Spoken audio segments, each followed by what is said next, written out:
This conference will now be recorded. So we'll call to order Monterey Select Board on November 12th at 6:01 PM. We have all three members of the board present here in Town Hall, and we're joined by the Native Plants Working Group. So thank you, particularly to Janet and Lori, as well as Libby and others. So we did a pilot program this summer. And you wanna give us an update on how it went? Yeah, it was great. So we took about a mile on the east side of River Road from the town line to Gould Road. We did about a mile on Art School Road from Griswold to Carrington Battelle. And there was no mowing from around May to October. And we did about 5 different visits to kind of see how things were going. Just a little background for those who don't remember. In 2020, town residents of Monterey are pollinator friendly. And our group has been working a lot with household individuals on education and advocacy, but we quickly realized that the town actually manages most of the property, and that we needed to work with the town a little bit. It was in conversations with Susan had actually suggested to do a pilot on this. And our first step was always gonna be to meet with the highway department and find out what their priorities and constraints were. However, with the departure of Jim Hunt and stuff, we weren't able to arrange that. So we went forward, and if anyone, I'm sorry.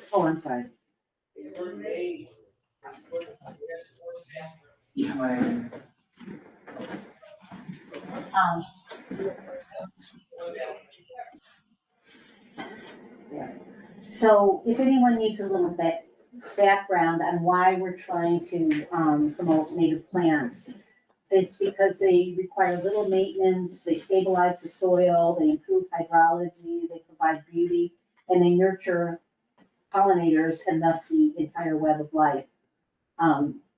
They provide essential nutrients to the insects that co-evolve with them, that often can't eat anything else.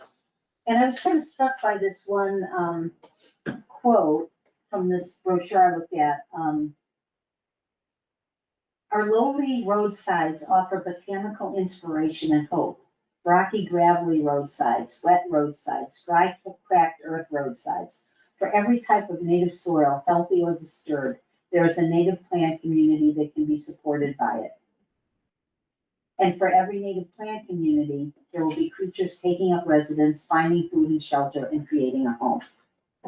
So.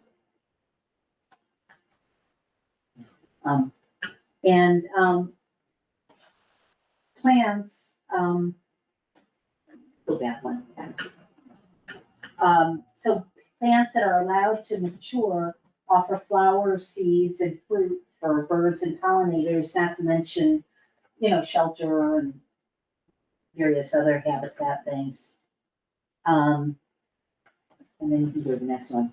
And just some of the different kinds of food stuff they offer, seeds, fruits, etc. Also, native plants tend to have longer, more complex root systems than something like grass, which is over on the left. And this can help prevent erosion and improve the hydrology.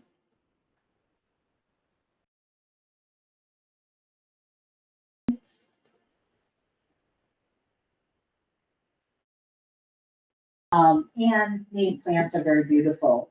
Here is just a steep bank where there's sedges mingling with ferns, jewelweed, trillium, and asters. And so this is kind of no maintenance landscaping here. We realized from the very early on that there's a big difference between the experience of gravel roads and paved roads, and it seemed like the recommendations for how to manage them would be different. And early on, we got some feedback from the populace, that, that our people are worried about ticks and poison ivy, and, this was very reasonable, for them to say. So we realized that we do need probably pathways along paved roads. On narrow gravel roads, it's not such a problem because you can walk right in the roadside.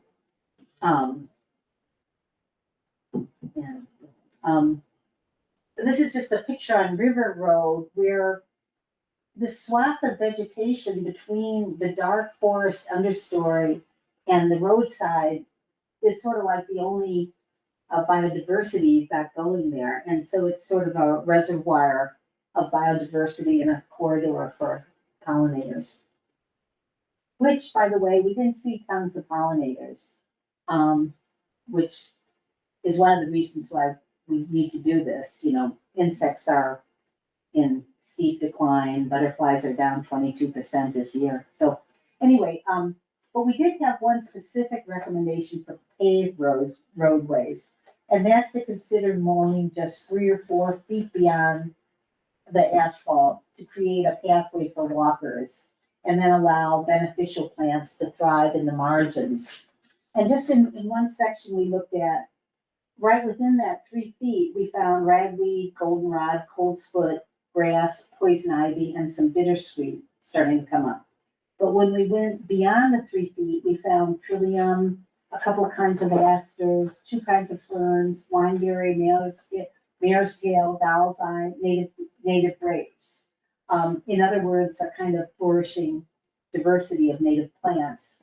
And on both River Road and our school road, it seemed like when we found a good, healthy native plant community, they seem to resist invasives in large part. So then, yeah, and just the experience of monitoring our school road a few times, it was just kind of dazzling, actually. By the end of summer, all the different wildflowers that were coming up, and to watch it change over the season. And so, I really got to appreciate that these easements are kind of a town treasure, a resource for biodiversity and beauty, and it's kind of almost like a linear park. Yeah, so the native plant communities, when they're allowed to flourish, offer beauty, biodiversity, environmental resilience, and pollinator corridors. Now, of course, there's invasives everywhere in town. The ones we observed most were coltsfoot and goutweed. We didn't see as much bittersweet as there is in some areas of town. Plenty on Griswold. Farther in, when you go down Griswold, yeah. Unfortunately, near my property. Yeah, we saw a little bit of euonymus, not a lot, and, but we did see 2 patches contained, but concerning nevertheless of Phragmites, a pretty big one on our school road and a smaller one on, River Road, yeah. And, so we're wondering if in situations like where we've got an aggressive, situation of bittersweet or Phragmites or whatever, that perhaps there could be targeted remediation of some of the patches to be beneficial, if somehow we can find the funds. And then just, so the overall recommendations, in addition to the narrowing the amount that's paved on at the asphalt road, would be to continue the art school pilot for another year, so we can just have a longer time frame to look at what happens. Susan has suggested identifying another unpaved road to monitor to get a little bigger data set. The main thing I think that we're arguing for is to consider limiting roadside mowing of gravel roads to once per year at the end of the season to get rid of the woody stuff that's coming up. But that would allow most of the natives to mature and reproduce, et cetera. And then to I'll let you finish first and just think about that one. consider targeted remediation of flood-prone areas. We also plan next year to host a kind of a roadside walk or two along the Art School Road to bring more people in to see what's going on and what's happening there ecologically. This is a cute little turtle head and a rare plant that was on Art School Road. And so thank you from the Native Plants Group. And That's it. there's not one more? There's not one more on this one. Oh, wait, Oh. it was skipped one. So thank you from the Native Plants Group and from our pollinators around town. We look forward to partnering with the Select Board and the Highway Department on next steps. I think it's good work that you've done, Yeah. you know. It's been very interesting. You know, the willingness to experiment and see what you have. Yeah, Uh, it was very enlightening. Yeah. Yeah. Yeah, I have to give some credit. Kevin was a big help That's too. right. And yeah. The one thing I'm thinking about is if we wanted, if we're thinking of extending to a policy on gravel roads in general in town, I know back when Jim was here, his biggest concern that he mentioned is visibility. So I sort of feel like we might have to work with the DPW for them, because they plow the roads all the time. They're gonna know the areas where visibility concerns are likely to be the most pressing. Because there are, like, we've all been places on small roads where you come, you're pulling out of a driveway and you can't see oncoming traffic because of the bend of the road, or because there's growth right up to the edge of the road. And I don't know necessarily where those places are, but they might, and there might be areas where, but that wouldn't necessarily mean, like, if you have a mile-long road and 100-foot stretch where you have to mow more than once a year or a little earlier, you're still getting, most of the road. That's gotta be good, right? Like, Well, you have to start just doing 2 or 3 feet of that. yeah, targeted areas Yeah. where there's a visibility problem, whatever that is, Yeah, the report goes into some things in a little more detail, including that visibility issue. Because we did measure the height of, the native growth, and more or less we found the tallest thing was Joe Pye along that stretch. And that it's a pretty porous structure.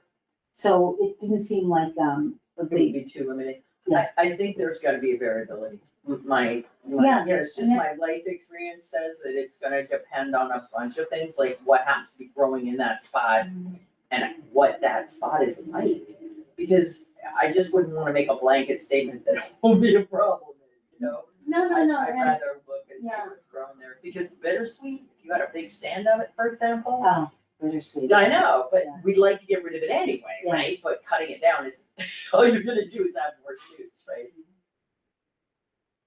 One other limitation, I think it's good, good stuff, that the pilot program kind of revealed.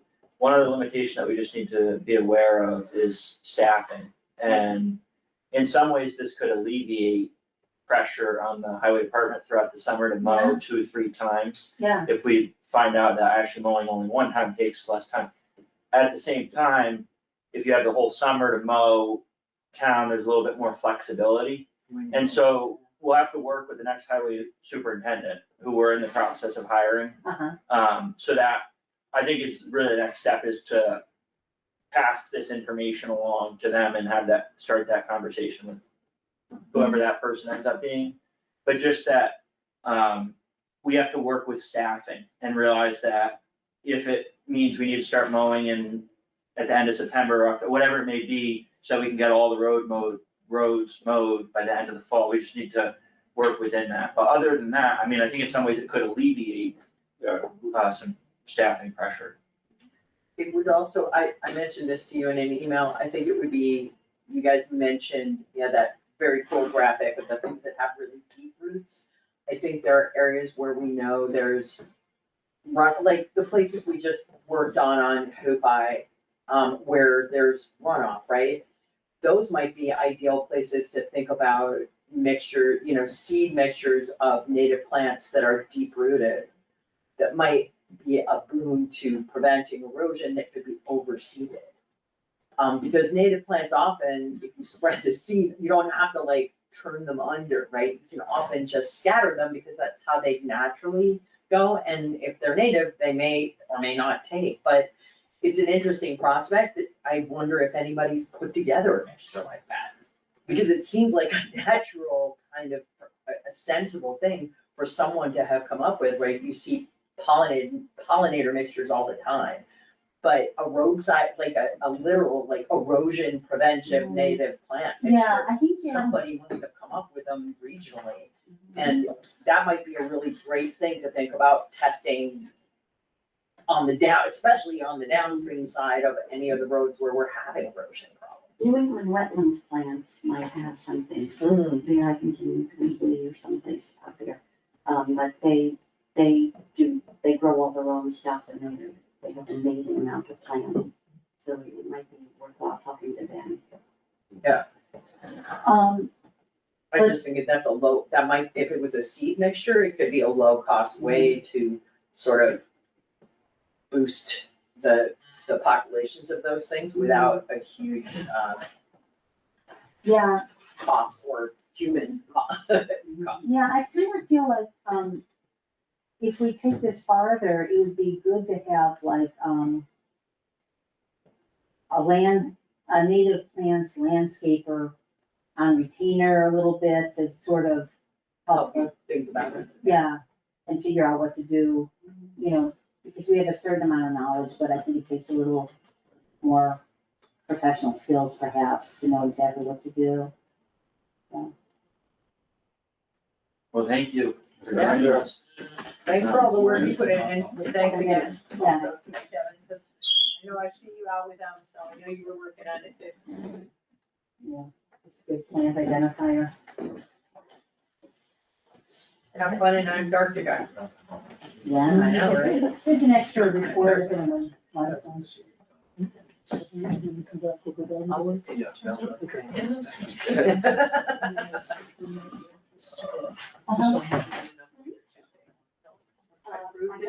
don't have to take it.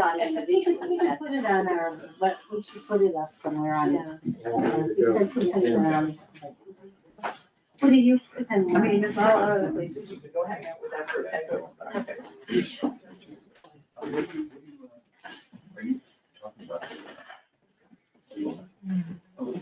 So, Dennis is gonna help out a little bit with some work. Mass DOT has, through their Grant Central, they have a couple new programs. One is a grant program, a grant culvert program, and, there's like 3 different grant programs all over the place out there, different kinds, different sizes. But I think Dennis was gonna help us get through possibly a phase 1 where we can find multiple culverts and have an engineer come and just through the grant program at no cost to the town. Oh. Essentially because we're a rural community and we would be using one of their engineers based on the list that they have, just have them come out, find 2 or 3 culverts that they can work on and at least give us a design and get some money for that. There's at least 6 or 7 culverts in town that are in need of fixing, replacing actually. And I think using that program and having Dennis sort of set that together, put that stuff together and work through that would be a benefit to the town. So. And there's no upfront cost to the town. Right. Basically, as Roger described, the Mass DOT has preferred contractors or consultants, as they call them, that would actually do the design work. And if the town decides to go that way, which makes a lot of sense because there's no local match, then we get a report that's consistent with Mass DOT requirements. A municipality could go the other way of doing it on their own, but if they do that, they're not prohibited from going that way. They have to pay for it. So again, it's a plus going the way Roger described. So yeah, so that's kind of the direction we're going. So we don't know where the culverts would be, someone will come in and tell us which culverts. We actually have a list, before Jim left, he put together a list of all the culverts and kind of color coded them. Yeah. You know, green, yellow, red, and then no coloring, meaning that they're really good condition. So there's probably four or six of them or so that are red. And so we would probably start with those, and they're scattered all over town. Yeah, and they're basically small culverts. Yeah. Around 10 feet in span. Yeah. And that grant application would be due for a submission on January 9th. Am I right? So I figured we would get, have, you know, We have to- do you want to have, you know, Dennis, he's sort of the front person on that at this point. Yeah. So, Thank you, Dennis. Yeah, thank you. Dennis. Again, thank you. Well, there's a little bit more that goes with that, if it's okay, I can mention it. Yep. We're now part of the grants management system that the state has set up for, it's a specific management program that all communities have to go through now. We're registered in that system as of today. I don't know if you've had the chance to. no, Yeah, okay. So we've submitted basically two expressions of interest, which was mentioned the last time we spoke about this topic. The first, of course, is the phase 2 MVP main road culvert project. And that particular one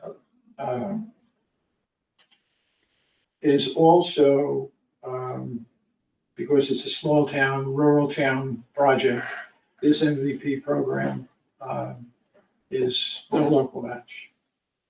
So that's very good.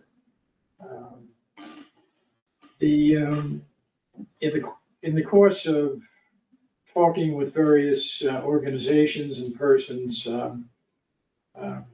Roger and I had an opportunity to hear from the Berkshire Regional Planning Commission. They mentioned that the Nature Conservancy has some funding that they're looking to give out to communities. And they were basically interested in the phase 2 project, possibly providing funding for support of a certain portion of that phase 2. And since phase 2 is basically permitting, several different types of permitting from federal and state, they had mentioned one specific one that's state-based that involves the Mass DOT. It's called Chapter 85. So we'll be having a continuing conversation with them to see if there's a fit. What's the Nature Conservancy's interest in this? I think it's based in the fact that they have this opportunity for funding. They want to find a project As that early meets the as 2 weeks, requirements. many saw clear or almost clear skin, whilst many had clear skin and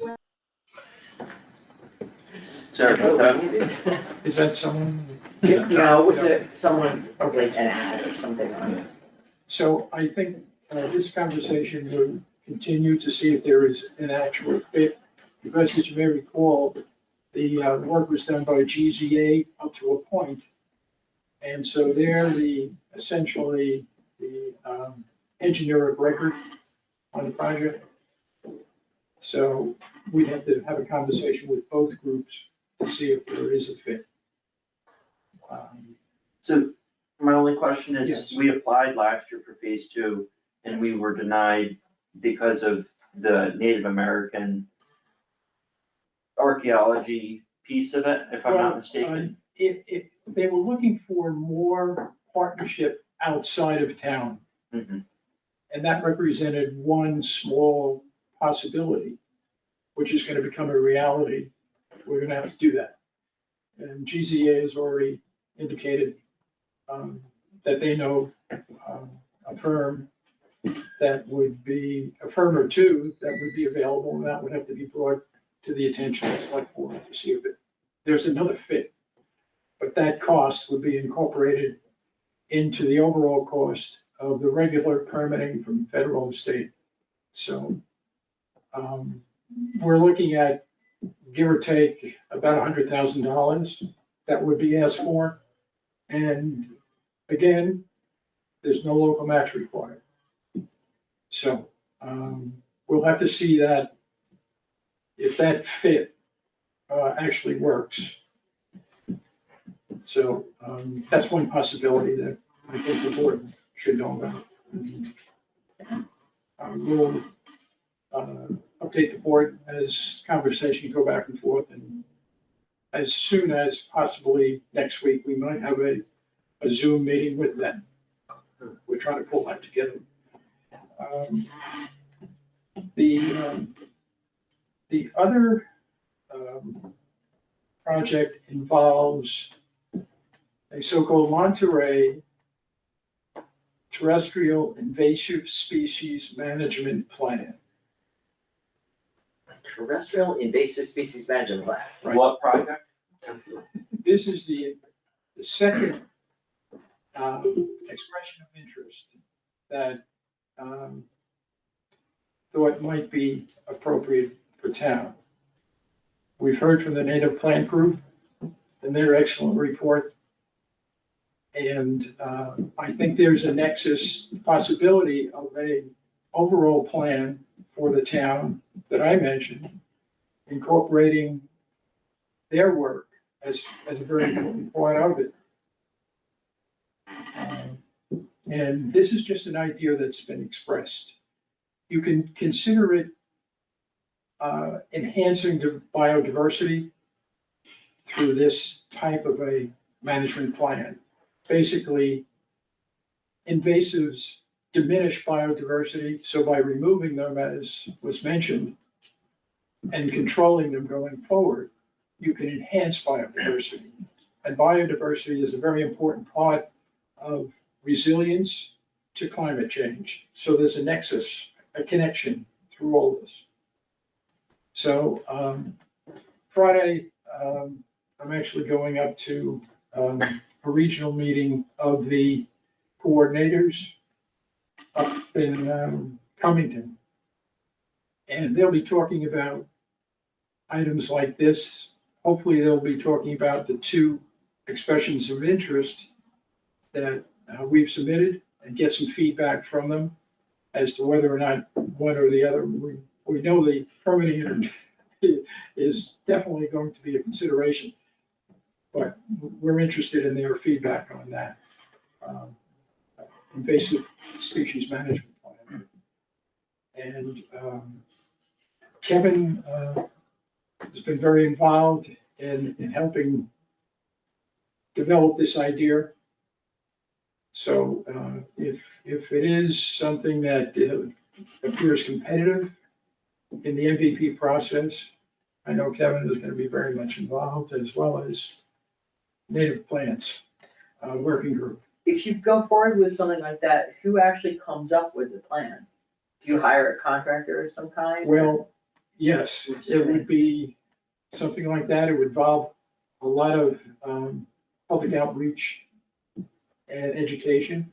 That's part of the idea. I only ask because typically speaking, even if you have a plan, the physical doing of most of those things is pretty Yes. rigorous. Yes, depending on, as was mentioned with Native Working Group, the size, if it's this or if it's an entire roadway. The focus would initially be on the 28-acre community center property. I think that was mentioned as, they would like to see a project as opposed to just broadly saying we have to go down Newby Road, we have to do this, we have to. they want to see a specific project, and so that's what we focused on originally in the idea. And, And so what's the financial component of that grant? well, I think what we're gonna have to do is, when they come out with the solicitation for MVP, we'll have to look at the criteria required and get an idea then of the cost,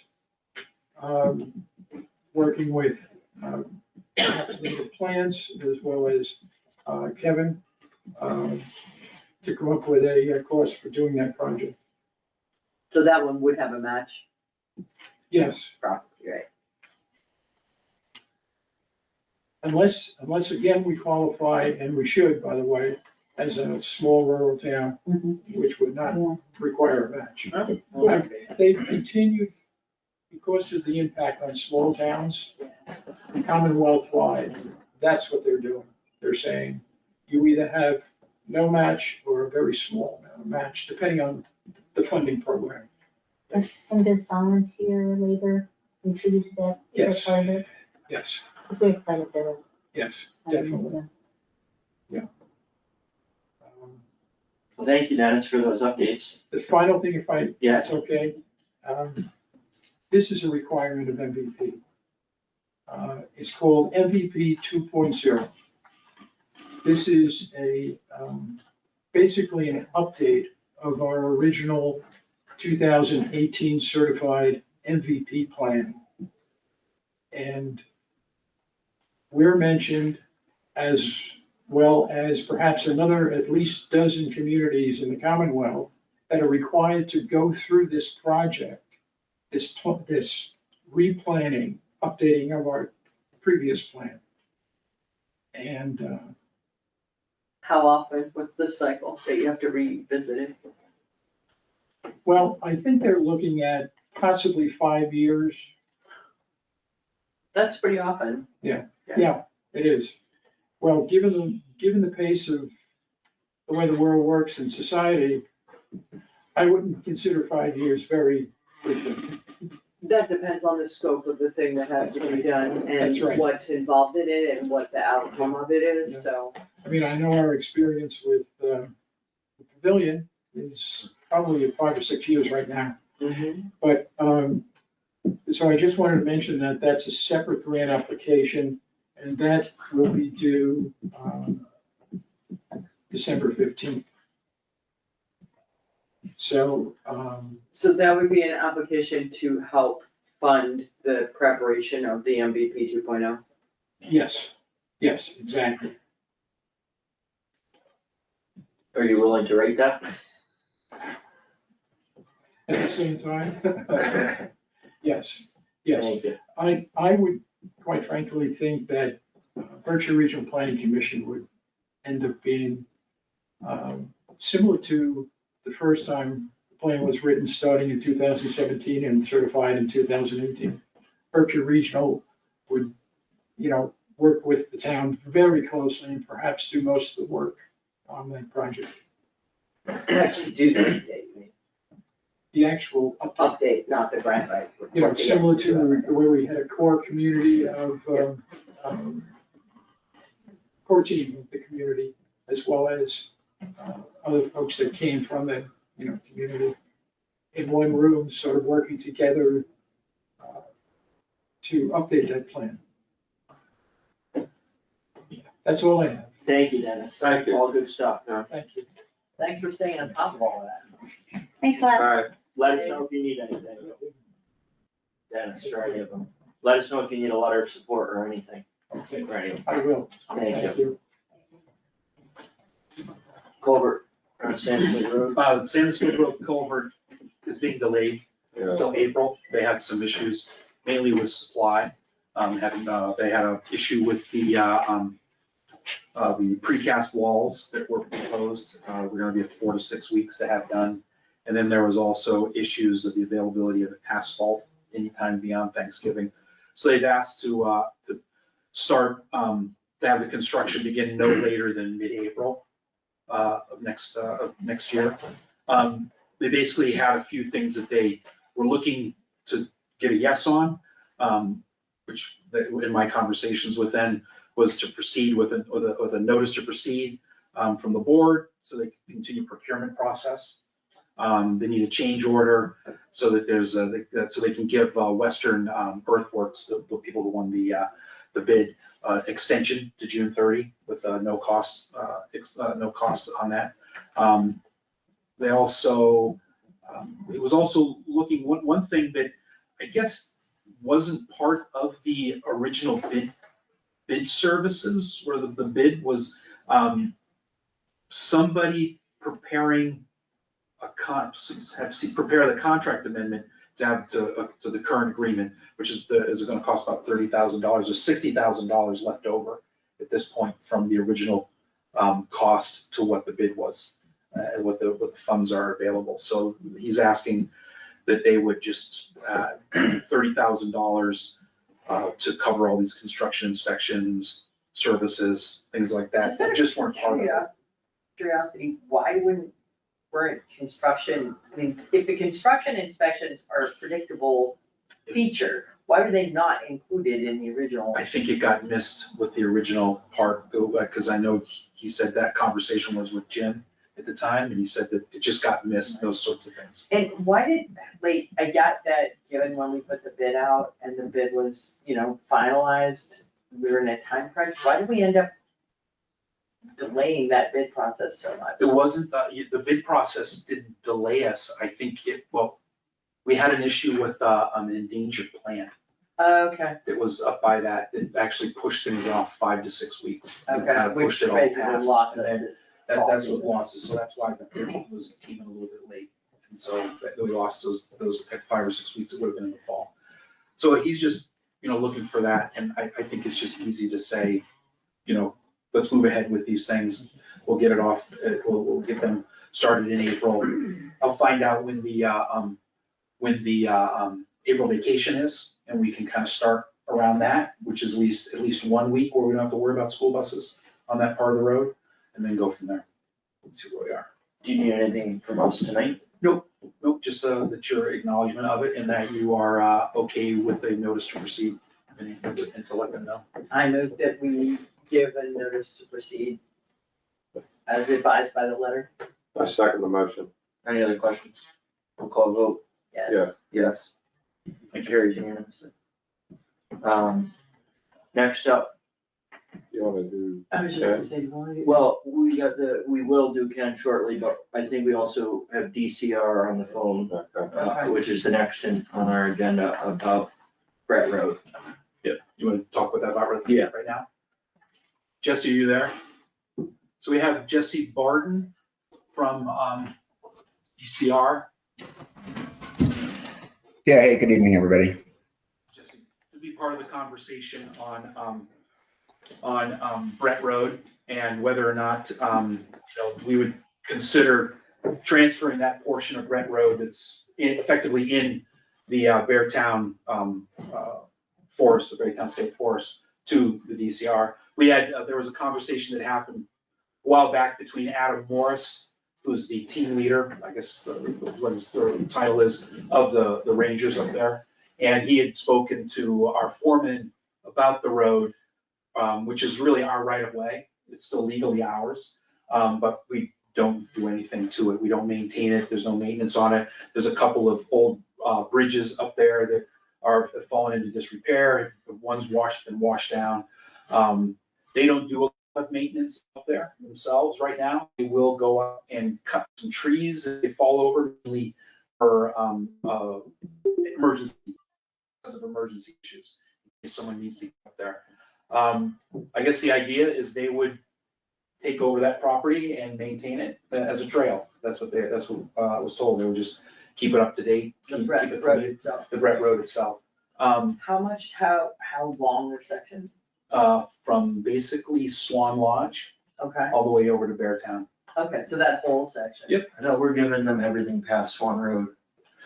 Is that where, well, I think some of Swann Road is on our side. I'd have to look and see, don't we have property on that? Or is it before Swann Road?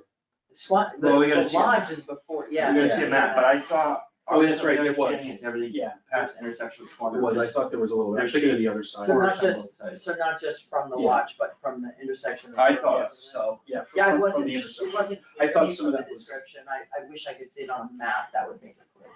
I have that map right there. It'll show it to you on that big map. Maybe does Jesse know? Jesse, you know what the proposal is? Precisely. I'm relatively new to this conversation and I don't know that it's been really fully fleshed out. My understanding though was the road beyond Swann Lodge. So you would retain everything up to Swann Lodge, including the section that's east of Swann Road until you get to the lodge itself. So from the lodge to Beartown, east to Beartown Road. That's my understanding. We could talk more about including the road after Swann Road if we wanted, but I think, I wasn't certain, because I don't know if Adam, in my conversations with Adam, they had talked about maintaining the plowing, because there's a plowing issue. Right now, there's nobody at Swann Lodge, there's nobody who's leased that yet. So there would be issues of plowing the road and all that. Can I just interject? The actual housing committee is actually talking about the possibility of some housing at Swann Lodge. So I would really appreciate it if the town continued the maintenance of the road to Swann Lodge. That's news to me, so thank you. It's just very preliminary. Yeah. Don't get, but it's an interesting kind of possibility. Yeah, and I was mistaken. I thought we were talking about from the intersection of Brett and Swan all the way to Beartown, but we're really talking about from Swann Lodge to Beartown Yeah. Mountain Road. Yeah, because I think Okay. there'd still be upkeep of the dirt road and what that means. So I think basically what we're looking for here is we're not signing anything or agreeing on anything, but is this something that we're open to? I think we're open to it. I think we need a little more information. Well, yeah, they don't want to prepare it without. Yeah, I think it's For worth basics. exploring, yeah. And I mean, for one thing, it holds the possibility of that being maintained better, because we're not doing anything with it. I've walked on that road many times, it's a beautiful place. Beautiful is not existing anymore. But yeah, like getting past that defunct bridge is quite the, Hard to find. yeah, right. But it's lovely up there, so the idea that, because it's contiguous with so much public land already, they might actually maintain it. I mean, who knows with how much money there's from the state to do it, but I kind of like the idea if it's possible.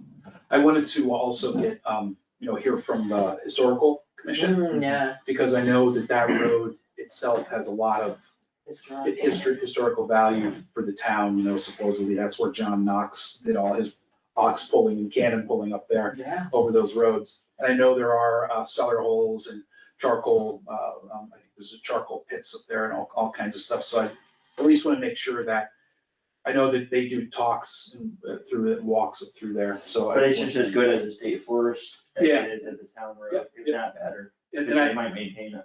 I think that's one of the things that they were talking about, is that they would actually maintain it. It would just be part of their process. So I think with the DCR, Jesse, they would, if they're looking to move forward, I guess we want to know what the next steps were through DCR and to have that happen. And it would be really interesting to know what plans DCR has for Swann Lodge as well. Yeah, I'm not super prepared to get into the whole Swann Lodge situation. And I think, in terms of the road, it really, like, this is a fact-finding mission for me too. I think we probably need to just continue having conversations. If it's still classified as a road, we probably wouldn't be interested in taking it on because we can't, we have the obligations to do the maintenance on a road. But if it gets declassified as a road, we would maintain it as a trail, which it is currently used as. We would probably try to, this would be probably a multi-year project just because it would take a while to get the funding for it, but we'd like to repair those bridges if we can. And just maintain it for passive recreation. So that'd be one of our first steps, is to figure out how to declassify a road. Will you help us for the process of declassifying it and transferring it, or is that something that you want us to lead? I'll do my best, but this is all stuff that would be new to me as well. So we'd be kind of figuring out together, I think. I mean, we have our council, obviously, and I assume that you have yours. That can guide us. Yeah. All right, well, thank you. I think we're open to it, to talking next steps. Okay. Thank you, Jesse. Thank you.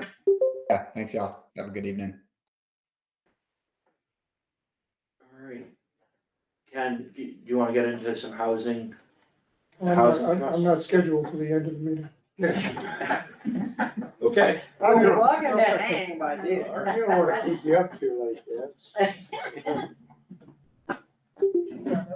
That's an interesting conversation, because we just discovered at our last meeting, Tom Ryan brought up the fact that the DCR is looking to do something with two buildings, Swann Lodge and the superintendent's house. Superintendent's house has been on the market for a while. We've been trying to find somebody to rent it or somebody to do something with it, and have had no luck. And Swann Lodge, the existing group that's been using it for the last many years. An interesting story is 52 years ago, I brought a group of skiers up from Cambridge and Somerville to ski at over on the ski slopes, and we stayed at Swann Lodge. But they have and this is also preliminary, and so I don't want to rock the boat here in terms of what's going on, but the idea is that the possibility of having housing both at Swann Lodge and the superintendent's house could be both workforce housing type of situation, 2 or 3 apartments in Swann Lodge and maybe 2 apartments in the superintendent's house. Total preliminary. Yeah, but it's yeah, the idea has one of to the come things from somewhere. It's one of the things we're pursuing, so that's a good thing. I think Yeah. it's a really good thing. I wanted to, before we get into the trust situation, I just wanted to express we have a great committee. We have an absolutely outstanding committee that is, I was impressed. they're all just, everybody just wants to do stuff. And I mean, everybody volunteers for everything. It's incredible. Jen Brown is doing a great job of being the chair of it. It's a little like herding cats sometimes, but it really coming together. And we've got 4 or 5 projects in the works that are all coming together and moving along. And it feels really, really good. And everybody listens and everybody communicates and everybody talks. And there's no animosity at all. It's a fun committee to work on, which is really nice. No kidding. Especially at my age. Any age. And I was just thinking, I was sitting here listening to you guys here, and I'm just like, I'm so thankful. With that in mind, we have. I'm just going to run quickly through some of the projects we're involved in, just to bring you up to date, because we are moving fairly quickly here, and I don't want to. There's the short-term rental.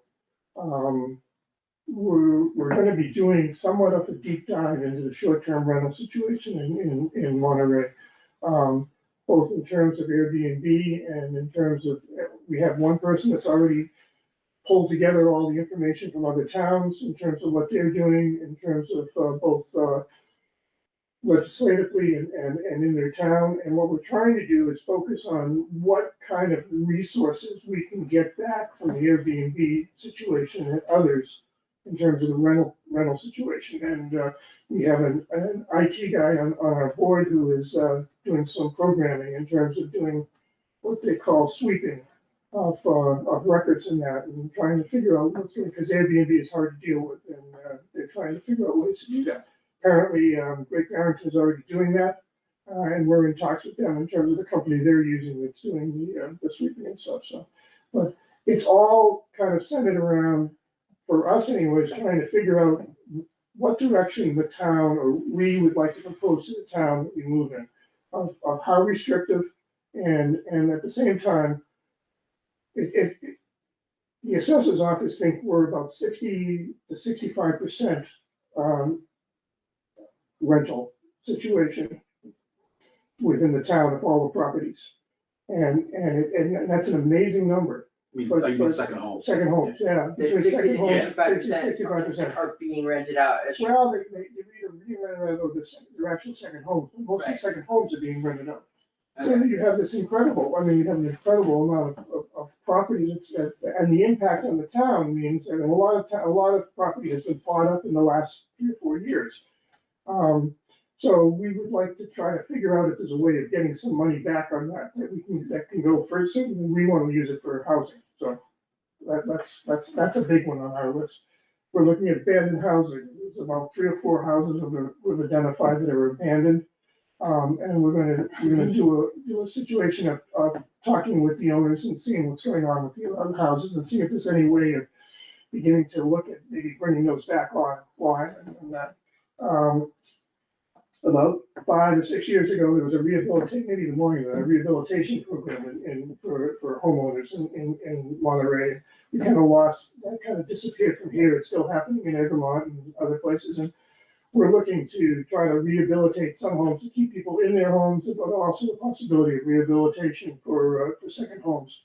I mean, for apartments and that. CPA is a big one. CPA is, we're having a meeting with, next Wednesday, where the Berkshire Regional Planning is coming down, and we're having a big kind of talk in terms of trying to figure out what our direction on that and what we're gonna do. I think that's the next big item we're going for. I'd suggest you definitely let the planning board know that that's happening, at least Marty, because there were a bunch of people on the planning board that were very involved in researching CPA. It would just be good for them to know that you're. Absolutely, I think we've tried very hard to make sure that this is, and I apologize for the lateness in this meeting. The only thing we're trying to do is get to the Monterey News and get information out on the trust thing, if everybody's on board with it. Yeah. So, and that's why we've really done it, we're working well with the planning board in terms of letting them know what's going on. Then Fox Hill Road. We had a meeting, last meeting, we had a principal from Foresight who attended, Rob Booths, which everybody knows.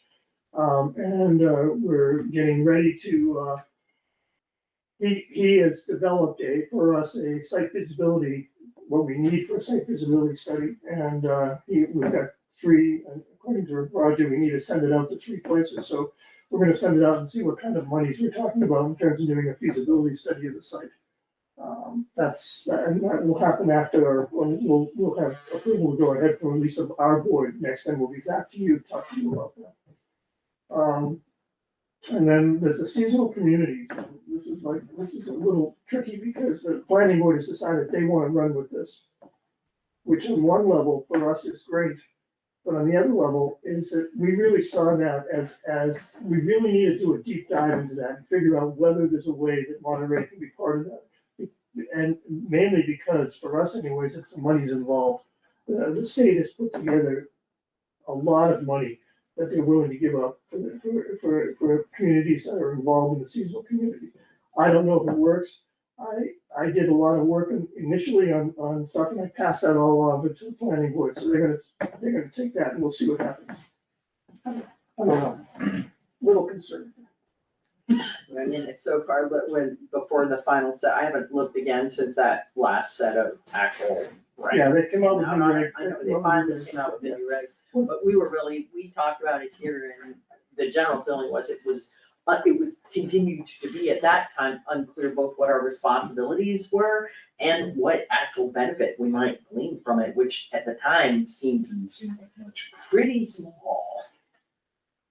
Because even though there might be monies, it wasn't clear that there would be monies that would be of use to this particular. What I'll do is I'll send you the information that we've done, and rather than get into a whole discussion. Yeah, no, that would be great. You can look at it and because it'll come back to you eventually to make a decision one way or the other. And then we have the MAHT. What's that? That's the Municipal Affordable Housing Trust, which is great, okay. So I put together information about the trust and kind of sent it out to everybody. I hope everybody got it. It's good. Yeah, and, Did you write the 2 fact sheets? Yeah. Okay. so that the So the question is, I guess the only question is whether you have any questions about it. Because it's, what we'd like to do is move forward with it. It's a program, it's a program that will allow us to, have monies available to use for housing. And it's a really clear funding, a clear source. So what we're asking right now is just the ability for the town meeting to give us the ability to set up the trust. Or send it for you guys to set up the trust, actually. So, One question I would have for you is, do you think the members from the housing committee would transfer and become the trustees and? so up until, Because we did a good job finding good people for your absolutely, yeah, committee, yeah. and there's a lot of good people who are interested, but it is hard to find people with time and energy for these things. We've approached it that way. And we've had conversations about it, and we thought that's the perfect situation, that we would become the trust, basically. I talked to people at the Berkshire Regional the other day, and they were suggesting that you do away with the housing committee, and that the housing committee become and we didn't really talk much about it, but I had never heard that before, but that was just another solution. But yes, I think the same people that are currently doing the housing stuff should be part of the trust. And the only other thing it's the option A and B, and if you had, I tried to be as clear as I could on the pluses and the minuses. And for me anyways, I think it's quite clear that the option B is the way to go, only because of the flexibility within it. And when I've talked to people over in Stockbridge, Lennox, and Egremont, and Great Barrington. Great Barrington has gone the traditional way of having it through the town meeting. They're really stymied because they need to bring everything to the town meeting. And this way, and there's really enough safeguards built into either way. Both are very safe, both are acceptable for the state, accepts both ways. And there's enough safeguards between the treasurer and select board and audits and that there should be no issues at all. And I would see no issues. I don't see any issues. I'm trying to remember, which towns went with the town meeting? The only town meeting one in Southern Berkshire is Great Barrington. All the other towns have gone with the other way. Okay, it's all Hamilton, right, but they're not, yeah, gotcha. So option A is a bylaw, option B is a declaration of trust, and it's not a town bylaw? Not a town bylaw. We're asking the town meeting to authorize the select board to execute a declaration of trust. So basically the select board sets up. Yeah, it's just, I mean, everything is back to the select board. But but at the end of the day, any money always comes through town meeting, so there's always that backstop. Am I right? Not all money, right? No, because that's one of the interesting things about the Any trust. money that comes from the town. From the town, we absolutely go through town. I mean, one of the reasons for the trust is that you You can can- take bequests, you can you get can private take money. donations, you can take private money. That's huge, yeah. Yeah. So doing option B, how does the model for the warrant article, could you talk about the bylaw itself? Would this be incorporated in the So, declaration? Is that what? so I'll put together another one. I'll get something and send it, it has to go over the legal and the council. And, so I'll put together one that talks in terms of the actual declaration of trust. And so a declaration of trust rather than a bond. Rather than bylaw, yeah. And I think it's a really good idea to get it and to get even the idea of it and possibly even pointing out both options. I mean, there's good reasons to just do the one that you wanna support, but you should at least mention that there's the other way, but the sooner the better, because the more people that have time to read it and think about it before town meeting. Well, that's why I'm here. Yeah, I That's know. why yeah. I know, I'm all for it, and I think you guys are doing a great job of blazing that trail. We don't want any questions about us trying to do an end run around, auction A or auction B or whatever. No, I agree. I mean, it'll be to lay it out to town meeting and tell them why we're doing this. I mean, it's pretty clear. Everybody we talked to about it, it's pretty clear. What are the reasons for wanting to do it in January rather than May? Because that may be a question that comes up. So what If we do happens, try to do it in January. the way I look at special town meetings is if there's no money involved, then usually is appropriate for decisions can be made at special town meetings. If there's money involved, it should be waiting till the town meeting. For us anyways, it's getting this on the board and ready to go, and that we can start putting money into it. That we have, because we're gonna have monies coming up immediately with the building project and doing a initial kind of overview of the project here with either Foresight or some other committee. There's money involved in that. We're gonna have to raise that money and where that money's gonna come from. And so, this allows us to immediately get into the string of being able to get monies available. Are you expecting that money to be appropriated by town meeting or from some other source? Okay. I think when he's, Just just to to clarify, clarify, as I but I understand think it, the it's trust undecided, he's talking the about trust trying to gets get them all money down. to government. Yeah. Need to support it? Has there been research into the likelihood of donors to support this cause? So there has been, Lennox had almost $1 million. From private Private donations? donation, yeah, so I mean. So that's why you wanna get it sooner or later, so you Oh, can accept absolutely. private donations? Absolutely. Okay. Well, but I also- didn't understand the urgency Yeah, yeah. until it was pointed out to me. Urgency, what it does is also, it takes it off our plate. I mean, we don't have to work on it and plus it's one less thing in the spring for the town meeting, because there's gonna be a lot of stuff going on at the town meeting. I mean, that was the Always why we is, wanted but the it second also one. allows the momentum Right. for the group to continue to have their traction. Yeah, you we'll know. feel really good. Good, you know, if you get Get that something through the done. town meeting in January, you know, you can set up whatever the nonprofit is, start soliciting money, start getting bids. Say, oh, we're not waiting till May to get a vote on it. But there's lots of grants out there, there's lots of grants floating around, and we see ourselves really taking advantage of grants. I mean, the state has set up a really nice system to be able to develop information on grants, and we see ourselves moving in that direction in terms of being really ready to go. How many members are on your committee? 7? 7. And so there can only be 7 on this? No, it could be any number of, And flexible. any 5 or more. Okay. That's the way the state legislation works. Most towns, all the surrounding towns have done 7. We could do 9, we could do whatever. I mean, Because I was just thinking, yeah, 7 members, but there has to, you guys get called into this. 'Cause I there was has to gonna be say, one it has select- to be- but it has to be 9, so either one person on the committee doesn't get to sit on the board, or we go with 9 and we have a swing seat. Yeah, and there may be other people that make sense. So, moving forward, a trust is established. Yeah. We appoint the people that are on the housing committee to the trust. Yep.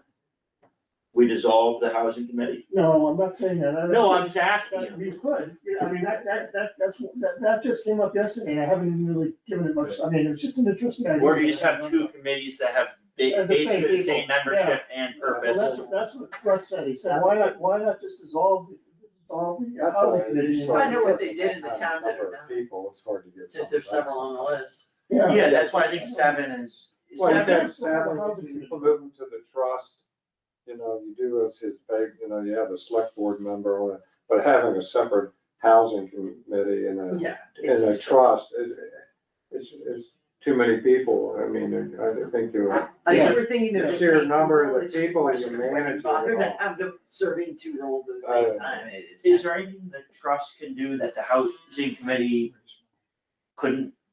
I don't think so. Yeah. I don't think so. I don't think so. All right. There'd be more restrictions on us, I mean, That's the question. yeah, it's interesting, yeah, no, I think it's good. Dennis, yeah.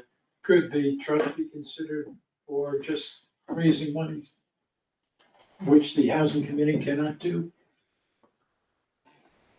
That- The That's housing why we committee, have it. there's no That's why, funds to have. that's why we're doing it. Yeah, so it's similar to FWMH, What's the What is that? FWMA? the Friends for Wilson McLaughlin. Oh, right.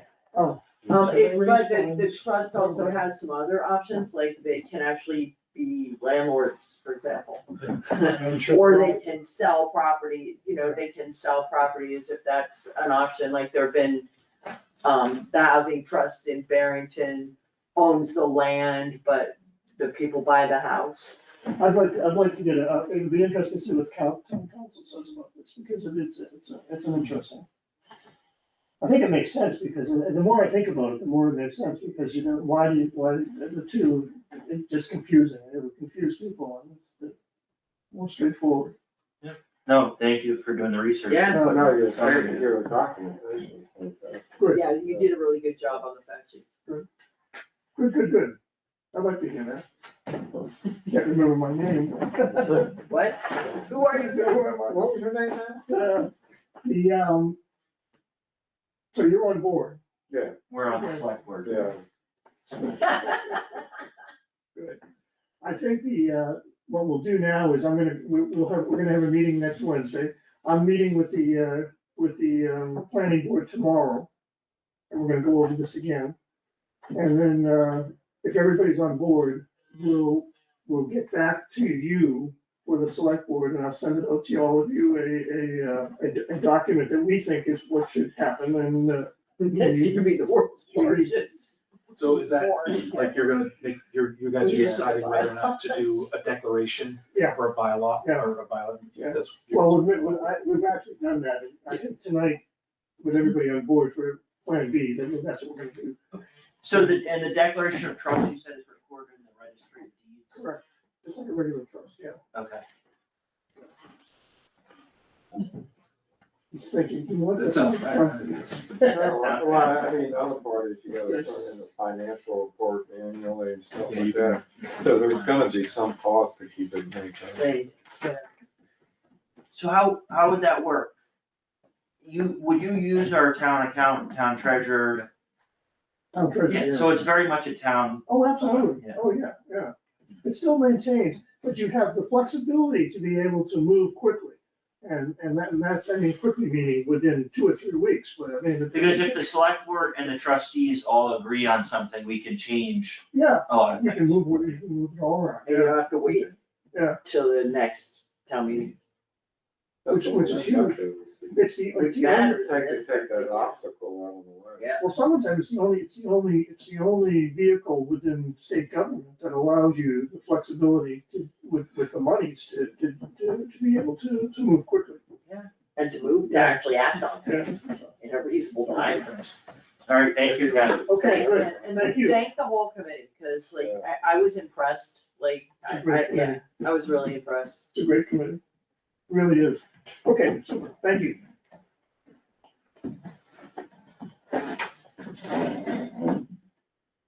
Like Garfield.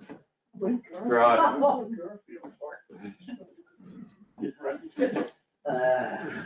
Yeah. To a meeting. Well, we, they denied the amendment. So we are at, the, Can I say one more thing? On the culverts, which Dennis was talking about before, in the past, we've always done, the town has always done the small culverts. So I mean, to get an engineer involved in that begins to raise the cost up in terms of what the cost will be. And the end result is that there's gonna be some sharing of cost between the state and us. So well, we're, just think about it. because we're a rural community, we have a little, sometimes we don't have to put up any money. Okay, and you have an emergency going on New Marlborough Road. The culvert there is Oh, that one there, yeah. There's a third out in the road now. That's one of the ones we'd be looking at. Good enough. That one needs to be addressed sooner than this grant, like just whoever the next highway superintendent is, that needs to happen before the winter. Fixing that up. Oh, yeah. Repairing, yeah. Oh, yeah, all it's gonna take is, that one's like, you should actually tell Pete to do something, like put a Band-Aid on it, like. Yeah, unfortunately, we didn't, there are grants out there, like the Sandisfield Road, one that we're doing. There are grants and monies you can get that if the two culverts are on the same stream, you can get extra monies and things like that, but But I mean, like, we just need to patch it with a Band-Aid, Yeah, like tomorrow, because it's got, I It drove was- by it the It other was a day. few inches and then it was a foot And and it's gotten worse, huh? Cause I drove. I haven't seen a third, it's not a third of the road, but There's it's a big patch in it, right? So a really patched. foot or two Yeah. with a cone, but that's a steep hill. Oh, that one? Yeah. Oh, I was That thinking one, of the that's other eating one. away the road. Oh, I did drive by that. Yeah, Yeah, it's not a third of the road, at least as of 2 days ago, but it's a foot or two, yeah, and that's a problem. You're right. And I did drive think by that. if we could just ask Pete to like, Yep. I don't know, throw a bunch of gravel, I don't know what you do in those situations, but something, so the road is there. So there's a road. That's New Marlboro. On New Marlboro Road, I was getting confused because I went up How far Farming Road. down? just past Susan Saluda's on the left, Yes. Okay. before you get to Wallace Hall Road, and you take a left to take Wallace Hall and a right to, Go to New Marlboro. Yeah. Right, It's before that, it's between that and Susan's. sort of at the bottom of the hill, as it starts going up the Yes. hill. Yeah. I know where it is now. Yeah, I know what you're talking about. That used to be a really nice spot to take the dog swimming. So, I sorry, could do that on Fairview now too, there's a nice little pond right there. So anyway, the 3-foot drawdown was denied. the 6-foot road. The 6-foot drawdown was denied, so we're on the 3-foot drawdown, right now. Lowering it, the rate that we're going right now, if, I just have to kind of look at it over a 24-hour period, is we should be down that 3-foot, drop by the end of this month. And then we Really? just have to By maintain. the end of this month, That's how what we many can, inches are we doing a day? an inch or so, a little less than. So we were doing up almost 3, and we cut way back? Yeah. Okay, Maybe. why don't we do 2 inches then? I'd Because- rather get to because- 3 feet I- earlier. Because I would rather get to 3 feet later, because it's less time that we have to spend going out there every day and opening and closing and opening and closing and opening and closing. I suppose, So if I can save two weeks of just doing that, then it's 2 weeks of just doing There's that. another reason too, the DCR likes slow better, right, and downstream likes slow better, so. We maybe can do up others will to 2 inches a day if we wanted Right. to with the 3 foot, up to 3 inches. I would say, I guess what I'm asking is, if we set ourselves up to hit 3 feet on the last day of the month, Mhm. and we have a huge rainstorm, Right, and all of a sudden we're at 2.6 on Right. the last day of the month, that would be a real bummer, it really would. after everything that we've been through. So can we not end up there? Yeah, maybe maybe going closer to 2 inches, and if we finish it sooner, then that's. It just means, I'll be honest, I'm just being selfish. Yeah. No, but Because it means myself and Yeah. Pete have to go out there. I mean, like Mike Jermaine said, and Pete said, they went out 40 times over the course of 120 some odd days or something. So every 3 days, you're going out there and raising. No, I don't want you back and forth all the time, but if it's at 2 inches from now for the next, whatever, 15 days. then Not you- even, 7 days. We only had to go down through 13 inches. Oh, okay, so we have a cushion, Okay, all right. we have a cushion, so 1 inch, yeah. So he I was thought worried we that had we're a gonna get cushion. to the end of the month and one rainfall would put us back. No. Which makes sense. And then we have to fiddle with it all winter. Yes. We have to fiddle with it all. So how is the fiddling gonna work? Should our new highway superintendent be here? Well, the new highway superintendent will be in charge, and I'll Just on call, what? You're on call, oh, I'm sorry. Yeah, no worries. figure. Mike, your mic is on. I mean, So yeah, it's just a matter of keeping track of what the drop is, where the level is at that given time, and then opening or closing the gate to back up water or let water out. But in the future, we have a director of operations in the next few weeks, hopefully, so we just put it all on their plate, and it's not on your plate at Yeah, all, other than some oversight. I'm only doing this right now because there's no one else to really have oversight on. So maybe when we do have a director of operations, we can do a little written procedure. Yeah. If it's down to 3.2, crank it this much, if it's up to 2.8, do this. Yeah, I think there's definitely a way to do that. I've been keeping track of it, every morning, every afternoon, I go through and go hour by hour, just sort of see how things are, so over the course of the day, I can kind of see what's happening. But yeah, there's definitely ways to do that. If you get down to an inch below where you're supposed to be, or whatever, couple inches, then there's a way to bring it back up with a couple turns. And, a handful of turns on the gate, so. Dennis, do you have something you wanna say? Yeah, you have to be careful about the volume flow. You just can't drop it X number of inches. We only have to be concerned, from my understanding, about the flow when we're filling. At the end of the draw, at the end of the period. Yeah. When we get to that point in February, when we're supposed to fill. Yeah, But Dennis, we are, and we were told our order of conditions, Yes, maximum drop 3 inches per day. So we're not going above 3 inches per day. okay, So that should include the flow yeah, calculation. It changes as the yeah, of course. size of If the, they said 3 inches. they said 3 inches, so we follow their lead. Yeah, yeah. It was dropping about 3 inches. And we're only doing 1 now, 1 inch a day. And I think the reason for the flow with the refill was that the old way of doing it was to just shut it completely so there was no flow. Yeah. And they want some flow. Right, yeah.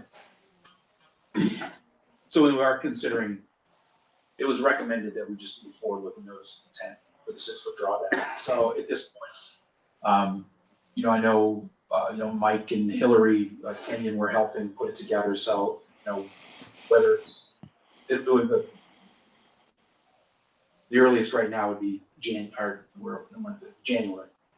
mean, So they could do my We're concern December. is, look at it, Ken Wagner's commentary on there. Yeah. I'm like, I get why he's reading things that way, and I, by the way, I totally think we should do the new NOI.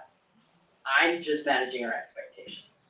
Because my impression of the DCR, and I don't know how knowledge of this changes anything, including how we apply or what we do about it. But my impression is that right now DCR would rather have you use herbicides than drawdown for management, which, I mean, I wear my heart on my sleeve at this point. Here I am, an ecologist, and in that meeting with the guy in DCR, I was like, there's no data that there's a problem with the fish population, and there's a lot of obsession with fish recruitment. He's like, well, we don't know what the population would be like if we didn't do drawdown. I'm like, well, I know what the population would be like if we didn't have a lake there, which was its natural condition. It was a stream, and there wouldn't be any of those fish in there. So, just saying, should we just get rid of the dam completely? I mean, a lot of people would be upset by that, but it would be restored to its natural condition, which was no lake. I mean, it just boggles me that they'd rather have herbicide use than. Well, I mean, I think the state is in agreement with the herbicide, but I think also is, what went wrong in the process?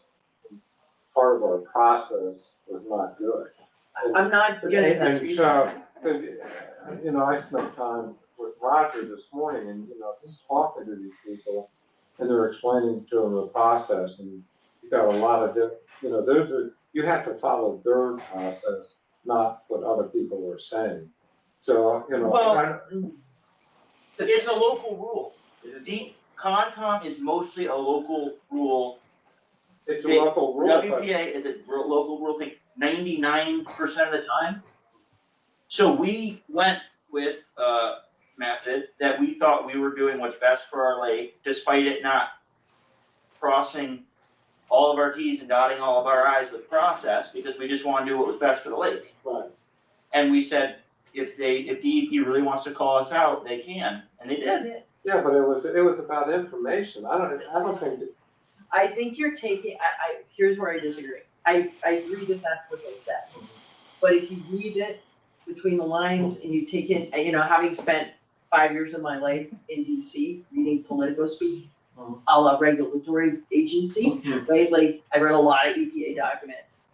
And I agree with Ken Wagner's interpretation of their letter. They are dotting their I's and crossing their T's and saying, this isn't really that we don't support you, this is about the process. But that's how regulatory agencies force you to do what it is they want you to do. And what Ken is suggesting is they're using this as their reason, but their real agenda is that they want you to use herbicide. He doesn't say the herbicide part, but it's implied. Because if you don't use drawdown, you have only one choice, and that's herbicide. So but they can't say, yes, we'd rather you use poison than use drawdown, because that would sound bad. So what they say is, it's all about the process. It's all fine, we're open to it, but you have to use the correct process. And you have to have this data. Oh, well, now you have to have this data, there's another year. Now you have to, oh, well, now look how bad the weed population is. There's really no recourse because no one could afford to do driver done on suction for that. So I guess you'll have to use herbicides. Oh, well.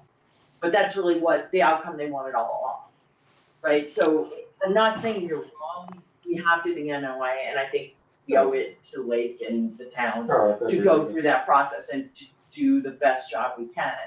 I'm just saying, it's not clear to me that their real reason for doing it the way they're doing it. I think they're using it as a test case, just like Kenny was suggesting. And normally they wouldn't, but now they're like, we don't want anybody doing 6 feet. These guys are trying, so we're gonna use them as our test case of how we're gonna always do it. Well, what's interesting about this is that, the head of the western side is Mike McHugh, and he's playing good cop with Roger, telling him, like, we have no objection to a 6-foot drawdown. You just have to immediately send in a new NOI. Well, immediately doesn't solve the problem for this year. And that's why we didn't do the NOI in the first place. We wouldn't have made the right timeline for it, even back when we did the amendment. So, he's playing good cop, and Mark Stenson is playing bad cop. So he's telling us, you will never get a 6-foot drawdown. You'll be lucky if you get a 2-foot drawdown. So he works for Mike McHugh, and they're not on the same page. Meanwhile, Fish and Wildlife really don't want any drawdowns, but they give no reason why they don't want drawdowns. And in fact, that letter that DEP said really said nothing. They didn't say why they did a superseding order. One thing they said was, well, it was a major versus a minor. Well, they don't have the discretion to say that. I looked at the regulations, and that's purely in the hands of the Conservation Commission. And I think they know that. So then they gave you a lot of gobbledygook about, the ecosystem, blah, blah, blah, blah, blah, which Mark McHugh is saying they have no problem with. So they're just playing us, guys. They're playing us. And so, yes, we'll put in an NOI, but don't be surprised if we have trouble with that also. So that puts us in a position this coming year and any years to go in the future when we have 3-foot drawdown, we don't have any choice but to use spot herbicides. Now, the spot herbicides are safe and effective. We don't put it in the whole lake. We just put it in the spots that are very dense, and we combine it with the dash. And the newer herbicides are incredibly safe. They have incredibly low half-life.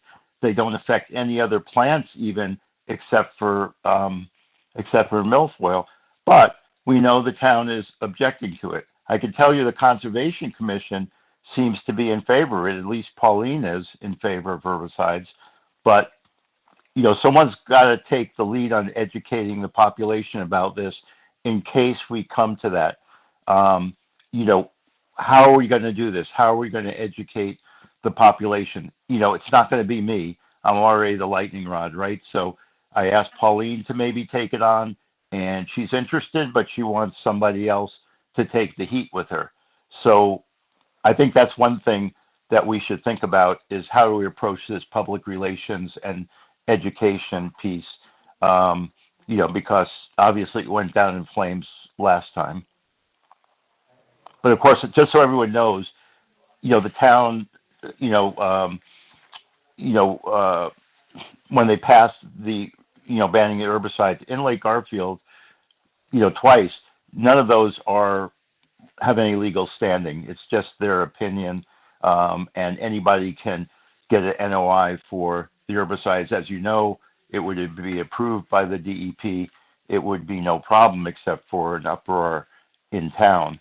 By the way, we have lakes that use herbicide in Monterey. So I don't know why, Lake Garfield is different than Stevens Lake. I know Stevens Lake is a private lake, but that really doesn't matter. It's, the same issue. And the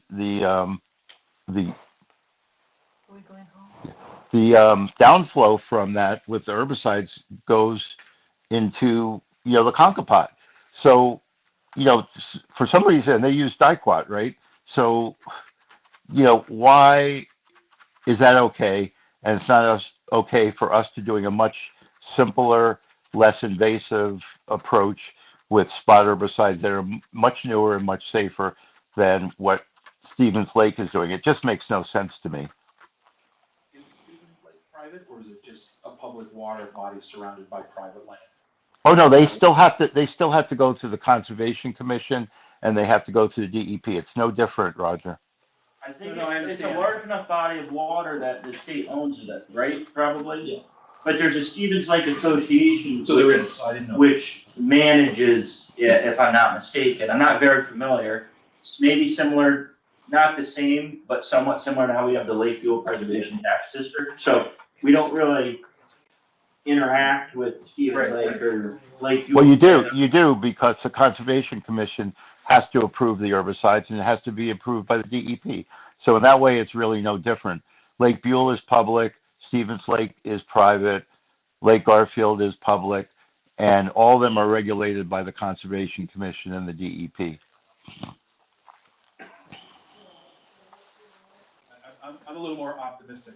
I think if the Concom, whatever the Concom says, DEP will do. That's what I think. Concom comes back and says, you think a 6-foot drawdown would be good? DEP will say. That's my. I think there was also a lot of this, because I think Concom's all over the state make questionable decisions all the time. Sure. And they were red flagged to this one, as it was one that they should look into and overturn. Because I think they probably let stuff slide all the time that isn't by the book, all over the state. And they knew in this instance to get us.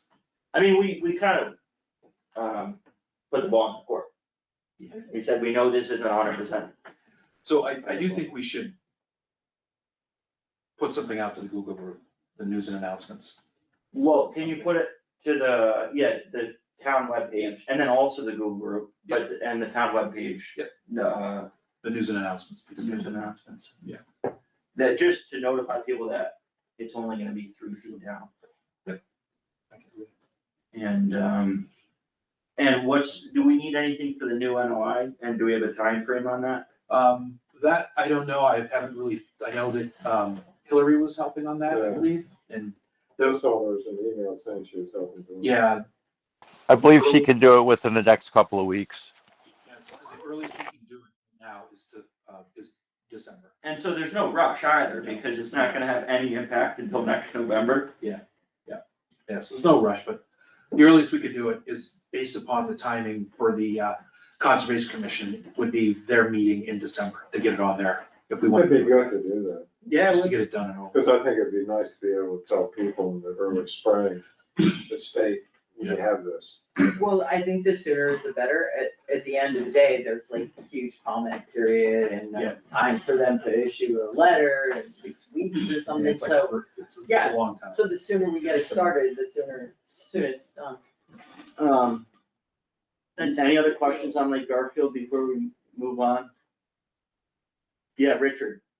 Yes, is there any possibility or of appealing the superseding order? I think we can ask, but we know that what we did wasn't really by the book. Oh, I see, okay. We went out on a limb to apply for an amendment, knowing Well, that it was somewhat questionable as an amendment. Okay. I mean, it was by the book. It was by the book. It's just whether it's major or minor, and the bylaws, I mean, the regulations say Conservation Commission has complete discretion on whether something's major or minor. Now, it's a matter of everyone's opinion. So, Justin may say, well, it really didn't seem so minor or major, but Ken Wagner, who's the premier lake scientist, said, it's minor because you've had this for 20 plus years or even longer. So it's not major. So I know it's a matter of discretion, but the point is the conservation had the discretion and they said, yes, the DEP I mean, you could appeal it and we could win because of the way they did it, but I wouldn't recommend appealing it. Why not, Mike? Well, it's just gonna be a lot of money and delay and piss them off. And, if Roger is right and they're going to approve our, notice of intent, then it's better to go that way. But I'm a little skeptical because they've been playing good cop and bad cop. So how do we know? Well, I would say that if it was at all a possibility, unless you, the select board feels, and Mike, you as well, that this is really inappropriate, I would go on a limb and say that Friends of Lake Garfield will fund any kind of appeal, the cost of that. I think you're gonna make a pool, because those of us who are feeling like they may reject the NOI, that's when we're gonna appeal it. Because if they are really gonna target us as a test case, that's gonna take some doing. I think there are too many procedural grounds for them to find a reason to reject us, as an amendment. Whereas if we do a good job of the NOI, they'll have fewer of those procedural grounds, and they'll have to do it on merit, and that's way more appealable. Okay. Well, I don't think anyway you're going to win an appeal, because the courts are going to give discretion to the DEP. They're not going to get in the weeds, so to speak, about what the facts are.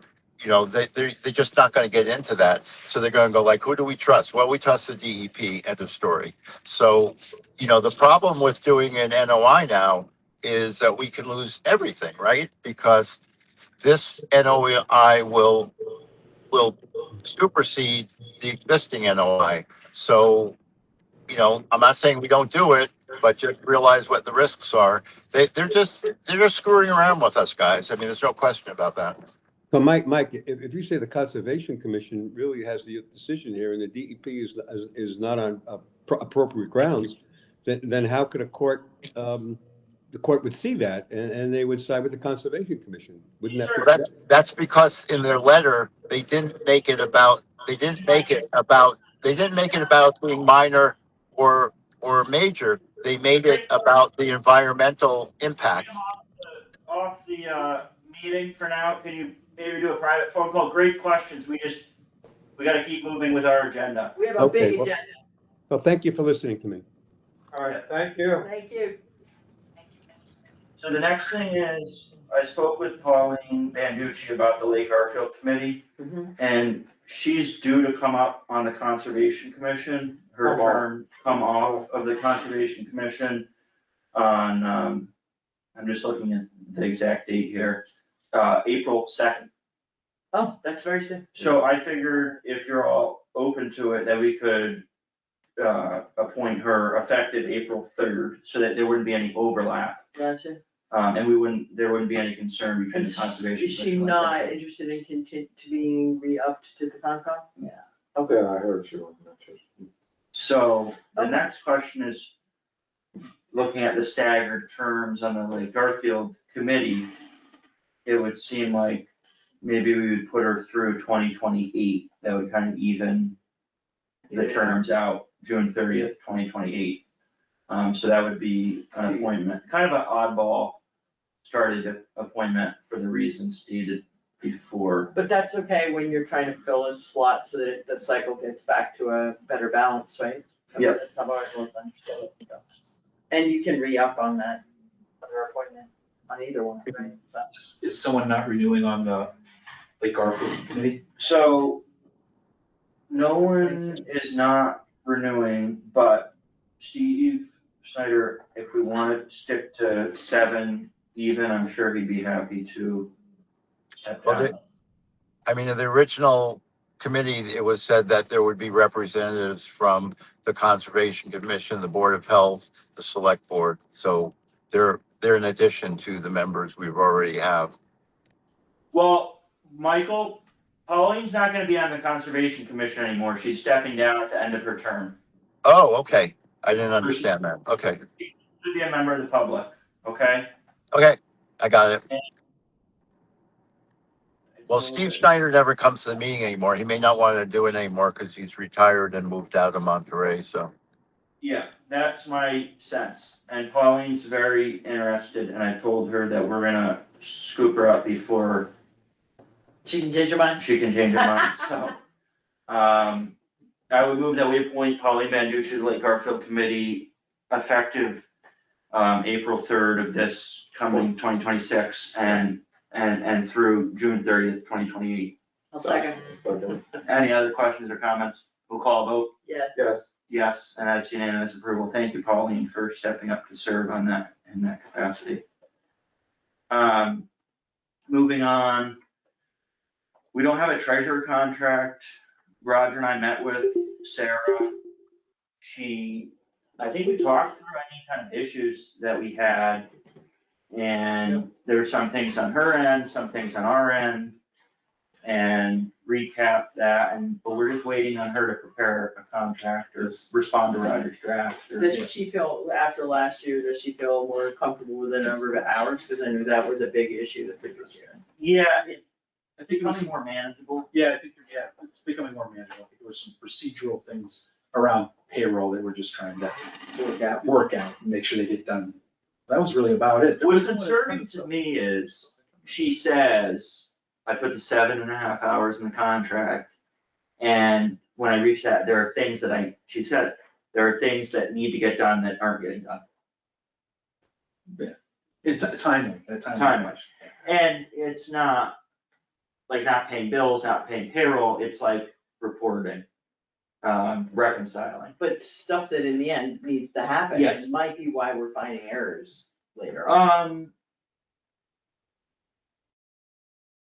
It's not things that would cause errors, at least the things that she's admitting to not getting a jump on, it's things like setting up an OPEB trust with investment Right, or figuring out where to invest it. and reconciling that amount, so, did she say the auditor would pick up on some things or no? Yeah, there was something that the auditor picked up on. I can't remember. She said, Yeah, things like that. there are things that I know that aren't getting done timely because of the number of hours that I allocate to monitor each week. So we could press and say, we have to get rid of that hour commitment. And she'll probably say, I need more money.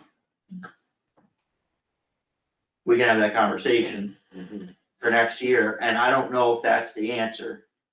But it does bother me.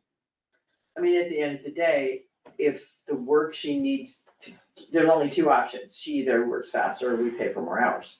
And I'm not in any position to judge whether she's working efficiently at all, right?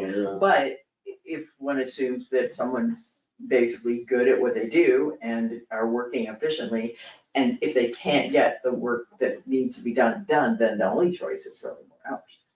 We also Or work somebody with, else that works faster. we also work with a bare minimum of 3 people from her firm, Right. right? Ivan, Lisa, and Sarah. Yep. On a regular basis, and that's not including Rebecca, et cetera. And So- so there's been a second person coming along who's learning. So it's tricky because it's not an hourly job. We've said you have to fulfill all the functions of a treasurer, and you have to fulfill all of the contract, and you have to fulfill the duties of the contract. And the 7.5 hours is not a strict limit.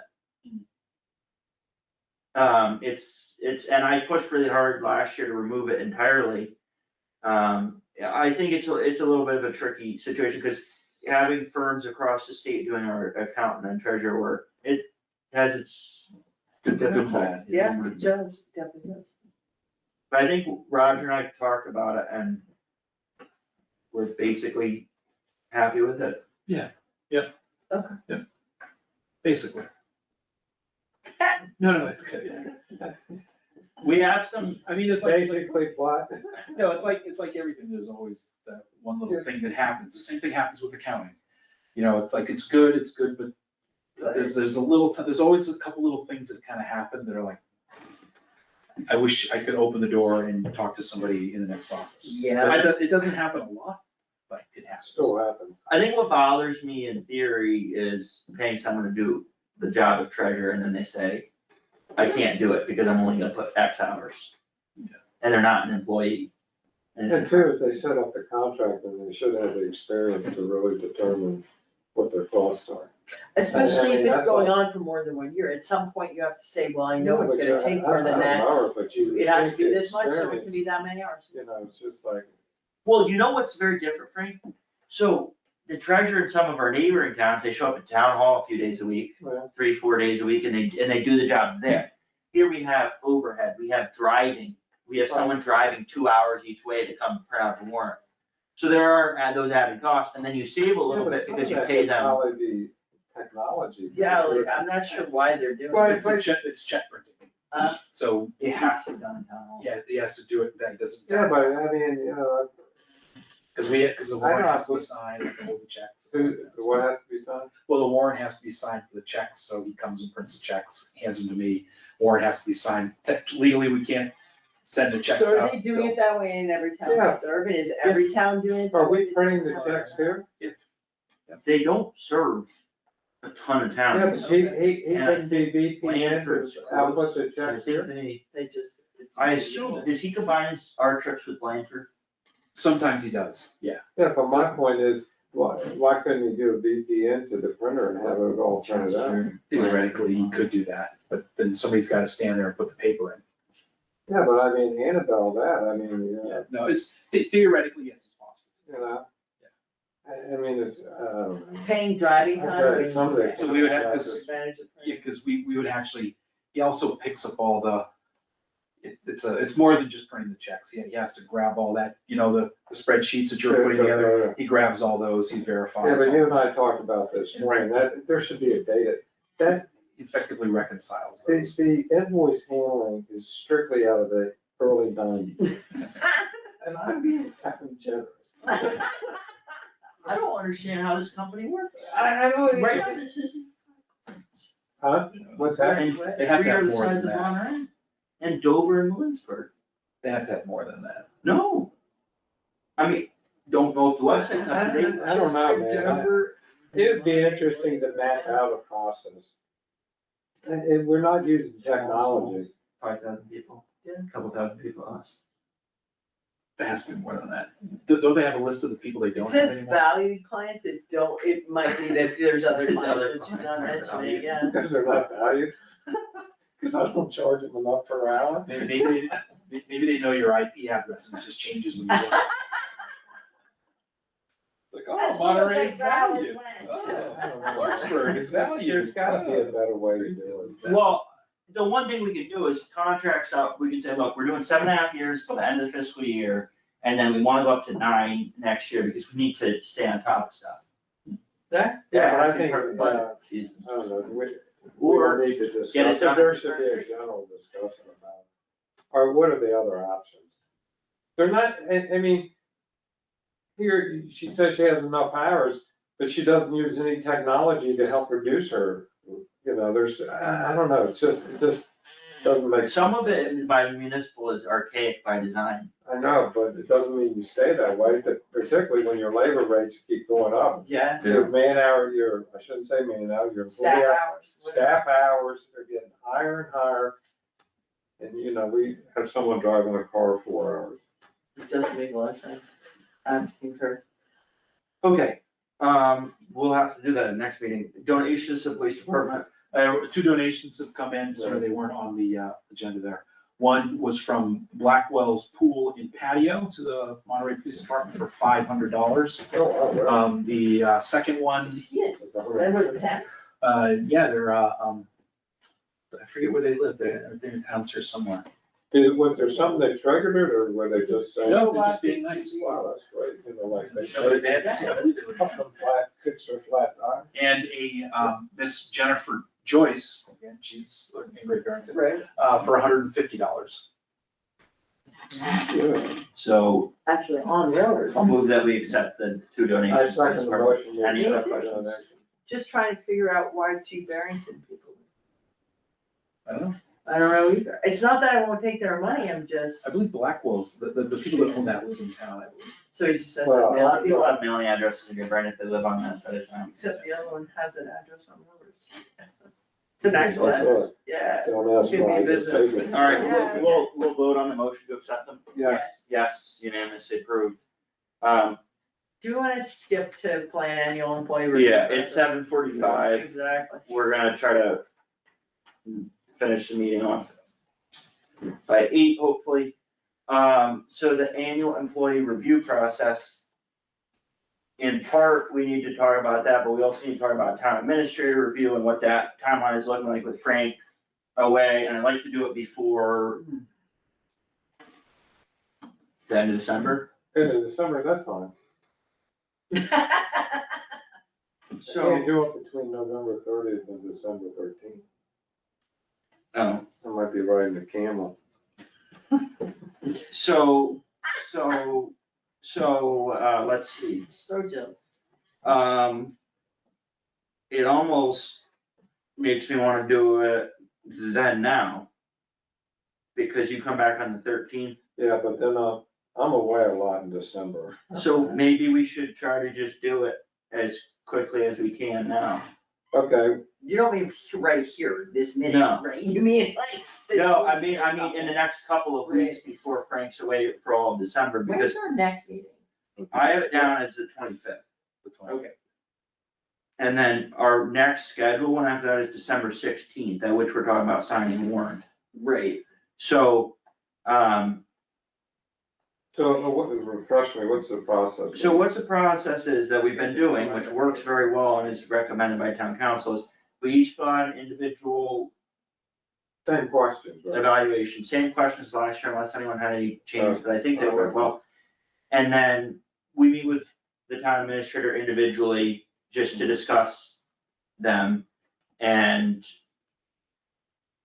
that, I think, is actually probably the most valuable part of the process, in my opinion. But it's the formal part of the process is the town council compiles them into a summary evaluation, which we can at least accept at an open meeting. And in that sense, it has the select board signed off on it, and it's not just 3 individual board members Right, with no individual authority. right, okay. And I'd have to double check about whether all of the evaluations, I think each of the 3 and the summary go into the file, I think that's what we did last Yeah. time. Yep, I think so. as well as any responses, and Roger fills one out, sorry. Yeah, The yeah. town administrator fills out a self-evaluation, so there's 4 individual ones, and then the summary, at least for the qualitative part of the summary, includes the self-evaluation, so. The individual meetings need to be scheduled individually, but if we get a jump on it kind of sooner than later. Right. I got a question, can the individual meetings be done in December? Yeah. Okay. I mean, we're the only, We're the only ones involved. that decide when it's all Yeah. going on, but if we talk January, you're talking budget. Yeah, no. And I'd rather get employee evaluations done before the budget. No, I agree with That's a that. good idea. Mhm. So. This 27th is Thanksgiving. So when we're are gonna you, meet that when are you leaving? The 30th? The 30th. And we're not gonna have them quote unquote due on Thanksgiving or the day after, so. I mean, technically speaking, if you get it done and there's no reason we couldn't have independent conversations with Roger, even if we had submitted whatever we wrote up to Donna already. So she could be working on the summary even while we're having the conversations, that it doesn't necessarily have to be sequential. But or am I right? why I want to set up a timeline is so that we're not a month from now. Oh, I'm not Yeah. arguing, I was just saying in terms of the timing, because he was asking when we could do the meeting. Yeah. I don't see a reason why we couldn't do our piece of it, submit it to Donna and make an appointment with, to Dr. Roger whenever that's possible to do. Yeah. With your The schedule. only thing is if there's any addenda after Right. individual meeting, like, Mhm. oh, this was stated on the evaluation, but actually after further review, we all agreed X. That might help you, look, I don't think these things are gonna come up realistically, but I mean, if that had to happen, we You- could send a little note Forward to it. Donna saying, hey, this happened and we had this conversation. Do- Modify it. Do you think, Frank, that you would be able to get off an individual evaluation to Roger and Donna before your? Yeah, someone gave me the paperwork. Yes, I'll give you the paperwork. But that way, and then Susan and I can kind of do it, and then by the time we come back on the 16th, at the very least, they're all in and she's working on a summary evaluation. Since Trying to remember where I have the. I'll have to go back and look it up on the. So we'll let's say that, Susan, for our purposes, let's say that we'll try to have them all into Donna by December 5th. Okay. And then December, Frank that's can like hopefully 2.5 do weeks. before. I can email it the 28th 3 or weeks. 29th Yeah. of November. Yeah. To her. Yeah, Yeah. but we'll say the 5th is kind of like when we're looking to have them all by, set some kind of a time frame. Which also brings up, department heads and employees. And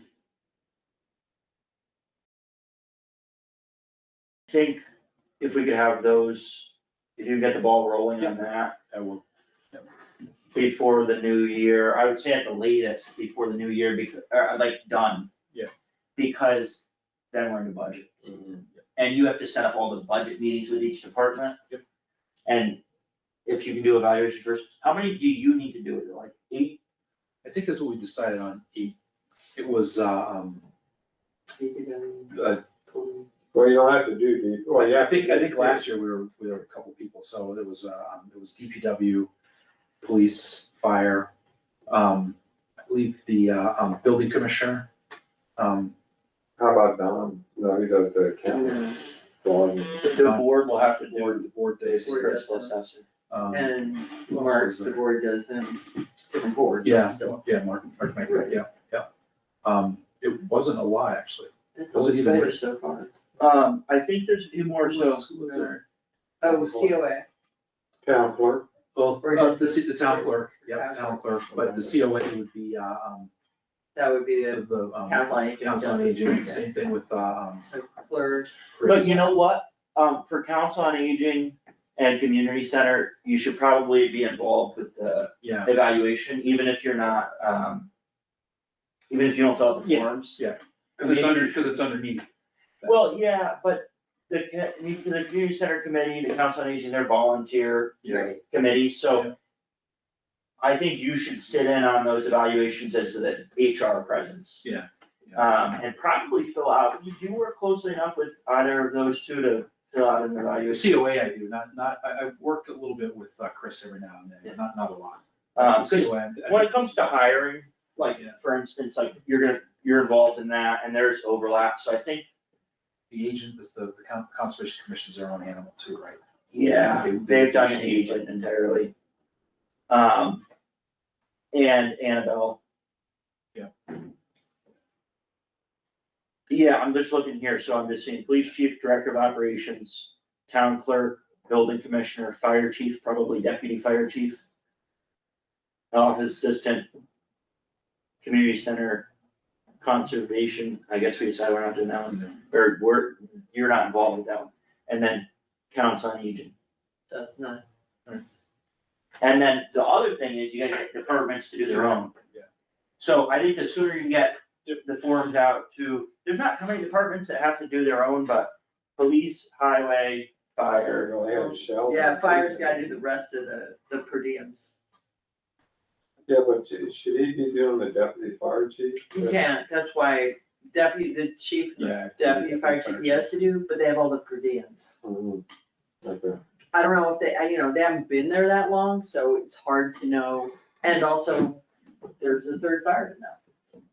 Yes. I also don't know, do you do, if you have a bunch of per diem staff, do you do evaluations? I guess it seems good for them to be thorough, but if a per diem person isn't working out, don't you just not? Per diem, not just all. You just don't per diem. But I think you Lose owe a number. it to the people, especially if there are people, this will sound weird, but if you're using the per diems as a way to fill people out to see if, as the department changes, you may want that person full-time, and they may not be interested, they may only be interested in per diem. I don't know. Yeah. Right? But I think it's important to give those people feedback. Come on. Yeah, you could just not hire them, but at the end of the day, giving them feedback is a good thing, right? And even if the feedback is, we've really enjoyed having you, you're a great addition to the department. That's not bad to hear either, like, who wants to not hear that? I don't, even if if the per diems are people they're using on the regular, do you know what I mean? Like if somebody's working 2 shifts a month and that's working, that's a good thing to hear back that it's working. I think that if there are people that they wanna have a consistent relationship with, then yes, they should. Cause otherwise, the only time you hear from people is when something's bad, and that's. That's not good. Any questions on that? No, We'll try to dig out the forms. Yep. Sooner than later, I think, because you're only doing yourself a favor, especially with the police or fire or highway. You just send out forms, they do. Yeah, and you remind them they have to do it by date certain. Rural recovery, yeah, by date certain, mid-December. So, Sorry, it's not for you. we are sending a letter to, the, what do they call, I actually totally forgot the name. On Railroad Street Youth Project, basically letting them know our commitment to allocate money, to them, which, once the total allocation so far, once it all takes place, it's $5,890.73. We've already allocated $2,784.27 to them, and right now there's a commitment of $3,106.46 that's sitting there to, $2,100 or so has to happen at the annual town meeting, because it's in that pre-FY '25 monies that's sitting in free cash. Remember that? Yeah, oh my gosh, I got hustle over $2,000. Yes. So we have that, and then there's another 900 and some odd dollars in there that came in recently that I'm just waiting for that to get transferred through the treasurers and the accountants to take place. I don't think all the time that we spent on it has made it. I think we spent more time and people power on this $2,000. I think we have to. The labor hours. It's really frustrating, actually. It's a lot. It's incredibly, this was a horrible way to do the opioid settlement, in case anyone's wondering. Yeah. Don't ever do this again like this. I think. I remember when they asked us about 4 years ago if we wanted to be part of the opioid settlement, Yeah. and it was just gonna be money, and you could just spend it. And I wish I could go back in time and say, no, seriously, what a mess. I think now, once we get through this year, whatever monies comes in will be a lot easier, because it'll just be kind of a natural thing. Well, it can't be harder. It really could, never say that. It's like. True that.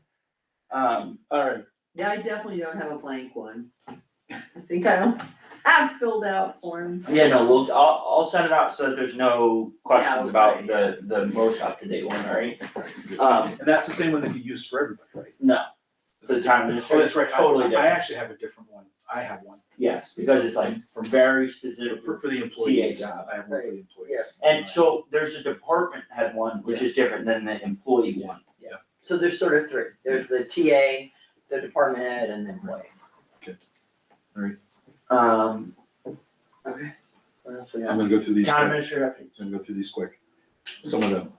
Seamus Garrity, our firefighter, he starts his career recruit firefighter training program orientation December 18th. Training is December 29th, graduation March 13th. So he's all in that process. We're going to have to update our website. The website we're currently using, which is called Drupal. Drupal 7. It's actually been sunset so far, and so Civic Plus is moving us along into their new central, it's their proprietary content management system. I've used it before, it's different than what we're using right now. It's a process. They're not increasing, they're not charging us the $12,000 implementation change, not doing any of that sort of stuff. They're basically charging us what we are paying this year for the whole process, and then next year it'll go up, they've already told me it'll go from $3,356 to $4,862. It's just sort of a natural thing. There are some changes. I will send out some information, because there's different websites, they have like standard templates that they use for websites. I've looked at them. There's some that are probably gonna be pretty natural to transition to. And there's a few things on modules that we're gonna have to kind of work through. We may not need them. So for things like, they have a module for employment, hiring, which we don't really need. We can continue to do it the way that we're basically doing it right now, Right. which is creating a form and putting it up there. So it's a little bit of a transition, but it's something that will probably be January or February by the time it's all finished. Will there be any downtime on the webpage? Nope, it'll go from, the only thing we have to do, So skeptical. the only thing we have to do is make sure that the things we want to transfer over are, they don't have to be linked, they just have to be live. Are we gonna lose stuff? That's a possibility. That's the one thing I have to follow up So on. that is concerning to me because there are, So many links. not going back too long, but like select board meeting minutes. Well, those we won't lose as long as something has been posted and it's If up, it's currently if published, it's currently published. what if we it's won't lose it. unpublished? Then we have to publish it. But we can still publish things and not have them linked. What happens is when they're published, they're just searchable. What's the difference between published and linked? So published and like unpublished, so right, so well, like you take a document, you take a web page and you publish it so you can see it. You can actually unpublish it so that nobody can see it. It's not even linked or It's anything. still there, but no. It's still there, but nobody sees it. I see. And so you can even have a link that goes to unpublished and it just doesn't show it because it's unpublished. Right, Anything that's unpublished, it's not transferring over. well, that makes sense. I So, mean, if you unpublished it, why you aren't there? yeah, exactly. So, but there are things like, so for example, you might have, you might have a page that you just sort of refresh every year. You unpublish it so that it's not out there and then you refresh it and publish it again. Right. Things like that. That would, you're just taking it offline temporarily while you fix it, but if you're leaving it unpublished, then why? Yeah, they might keep it. This is so random, and it's 8:02, I shouldn't, but February 9th, 2004, which is the earliest select board meeting minute that you can get on the town webpage. There was discussion of updating the town's website and the possibility of creating a database of residential email addresses to be used for meeting announcements. So it's been 20 years still updating the website. Always Well, I updating the mean, website. At the end of the day, I think What year that's was a periodic thing, 2004. But how could that not occur periodically? I No, think it's it's true, updated. it is Like- true, I just thought it was funny, the No, no. earliest select board It's about updating minutes. Cause I don't wanna lose the select board minutes. Yeah, we wouldn't, okay, those would all come over. The other thing here, which I was just found out about today, which Lynn Seversky found out about on Monday, has to do with the South County Connect. Oh, boy, here it goes. So there's a couple things. There's a grant out there was put out by the state, transportation grants, and one of those grants is a vehicle. And so, what Great Barrington will do is Great Barrington will submit the grant effectively on our behalf. What happens is it's for an electric vehicle, so it's for like a transit, it's for a Ford Transit, you know those white vans you see driving around with the South County Connect? Yeah. It's one of those, but all electric, seat 6 and wheelchair accessible. They go through the grant, they process the grant for us. If we get the grant from the state, the van would cost $121,369. Mass DOT covers 85% of that. We have to come up with 15%, which in this case is $18,205. I hate to ask this question, but then we have the van, who drives? Well, that actually, What's the insurance for that person? but what's happened is they've also applied for a $1.57 million grant for FY '27, which South County. South County, yeah, so Okay. South County, this is actually through Great Barrington, so the Great Barrington Public Transportation.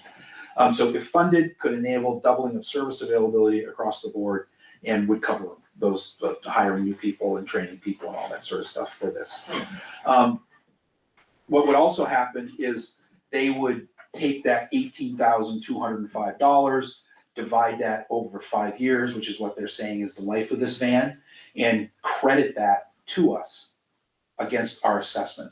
Oh. So, for example, if FY '25, they said your assessment is $12,000, that every 5 years is $3,641, so we would only be billed So $8,339. who's driving the van? Well, they would be hiring somebody through this $1.57 million. So what's the time frame? So the time frame is that we have to vote on it in the annual town meeting because the grant dollars aren't dished out until the fall. So we can consider it as part of the budget process. We could. So is there anything we need to do now? The only thing we have to do now is say that we will put it on the warrant. I'm not ready to say that right now. So we could either put it on the warrant as, on our capital warrant at your upcoming annual town meeting, And when do they need to know that by? by the 20th of this month. Yeah, but so who's Yeah. managing the truck? For the Who's 20th of this who's month. managing the? Well, van? those are some questions that we have because there's like, is the truck in our name? So Who- this are kind we- of we relates have to to my carry the next, insurance? kind of relates to my next point. Can we meet next Tuesday? Well, I'm fine with meeting next Tuesday, but Okay. I mean, the questions, I'm telling you right now. No, A lot of we have questions, so Yeah, like, there's already questions. Electricity for electric vehicles is not free. So that's. 31 cents a kilowatt and you're. So the van And- itself is not necessarily just ours. It's not ours. Yeah. It's used by them to enhance their fleet. Tell me, what do we get? We So get, we're putting in money for them to buy a van that they're staffing. yes. So we're not paying the insurance. Yeah, but- but It's also what not are our we van. getting? How available is the van? Well, the van is not necessarily just for us. What it does is it enhances their fleet, which means that it makes their Yeah. driving more of it. Because remember, you call them up. It's not like it drives by here every half hour. Right, I So it understand that, makes it more available. but, okay, if you call them up and they've had 7 calls in Great Barrington and you have 1 call here, who do you think are gonna get the van? The 7 people in Great Barrington, not the 1 person out here. So are your residents, this is just what they're saying, this is the email, your residents would likely see increased vehicle availability, especially at peak times, and since we don't have Yeah, more vehicles peak available to time. schedule drivers.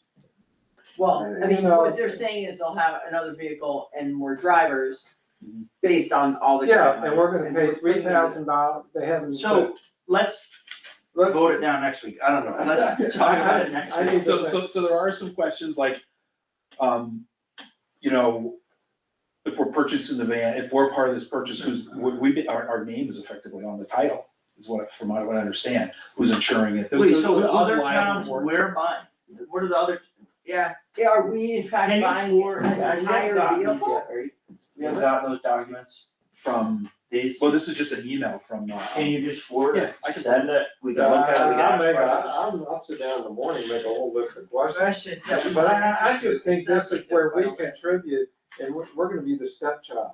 Yeah, right, we Yeah. contribute, but we don't, Yeah. that sounds really familiar. We contribute, but we don't have any control, we don't actually No, necessarily. I mean. So, yeah, so, and if- 65% of the people who go to the pantry are from other towns. yeah, and so if nothing is finalized until the town appropriates the $18,205. So if we don't appropriate it, then it doesn't go anywhere. Just so you know, that's true of most pantries. Really? So it's kind of. Like, I know people from Otis go to the Barrington pantry. So, Line at the back. so we can decide on that, once we get more information. So we'll meet next Tuesday? I don't know, I mean. You're I Irish, have it on on the my- calendar.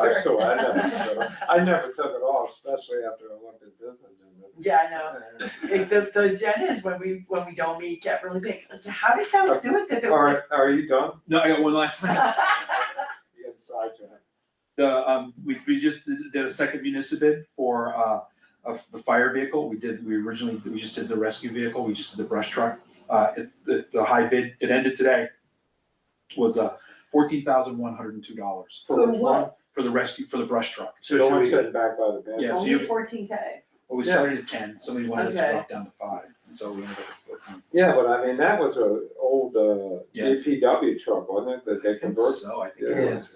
Should we vote to accept it? Yeah, that's what you have to do, and it was the high bid was somebody from Roxbury, Massachusetts. Oh, So yeah, you have to I'll vote vote to we accept. accept the municipal. Okay, Brush truck. We'll vote on the motion? Yes. Yes. Yes, unanimously approved. I'm all done. Okay, I got one quick thing. My friends in Sheffield wrote back and they said, why don't you start having the meetings from like, in the summer about the school system? Hmm. And I said, well, I'm not really sure that I agree with that, but I would bring it up to the select board at the next meeting.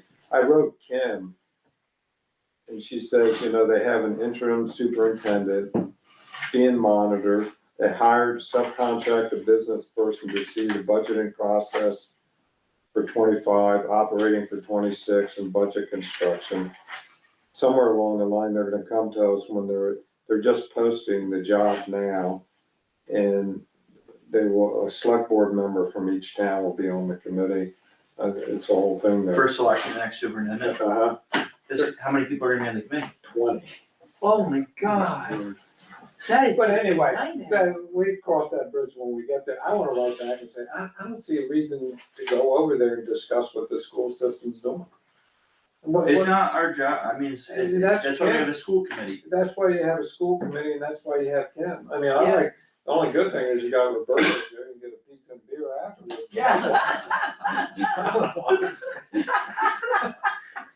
Priorities. No, fix me dinner, I'll be home an hour later.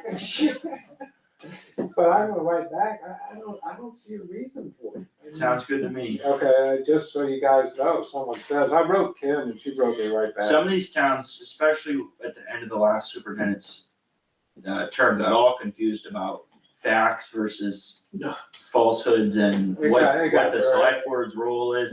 And I'm not saying there wasn't some truth to some things, but there's some whack stuff that went around. A lot of it was personal opinion. After you sit through the 3 meetings and you hear people say, it becomes opinion. Facts get a little thin. Well, I don't know if it was facts and, I don't, I was like, I don't know what to tell you. It's interesting, by the way, on schools, but not that school topic, that the Barrington School passed 3-1. Yeah, it was like 2,700 to 900 votes. And apparently there was better voter turnout for this than like the last federal election, like in a long time. Well, it's gonna affect Presidential. your tax rates. Yeah, Well, it is, but it's a huge number. yep, it's a big number. It's $150 million. Anything else? Is there a motion to adjourn? I make a motion to adjourn. I'll second. We'll call a vote. Yeah. Yes, unanimous, meeting adjourned at 8:13 PM. Okay.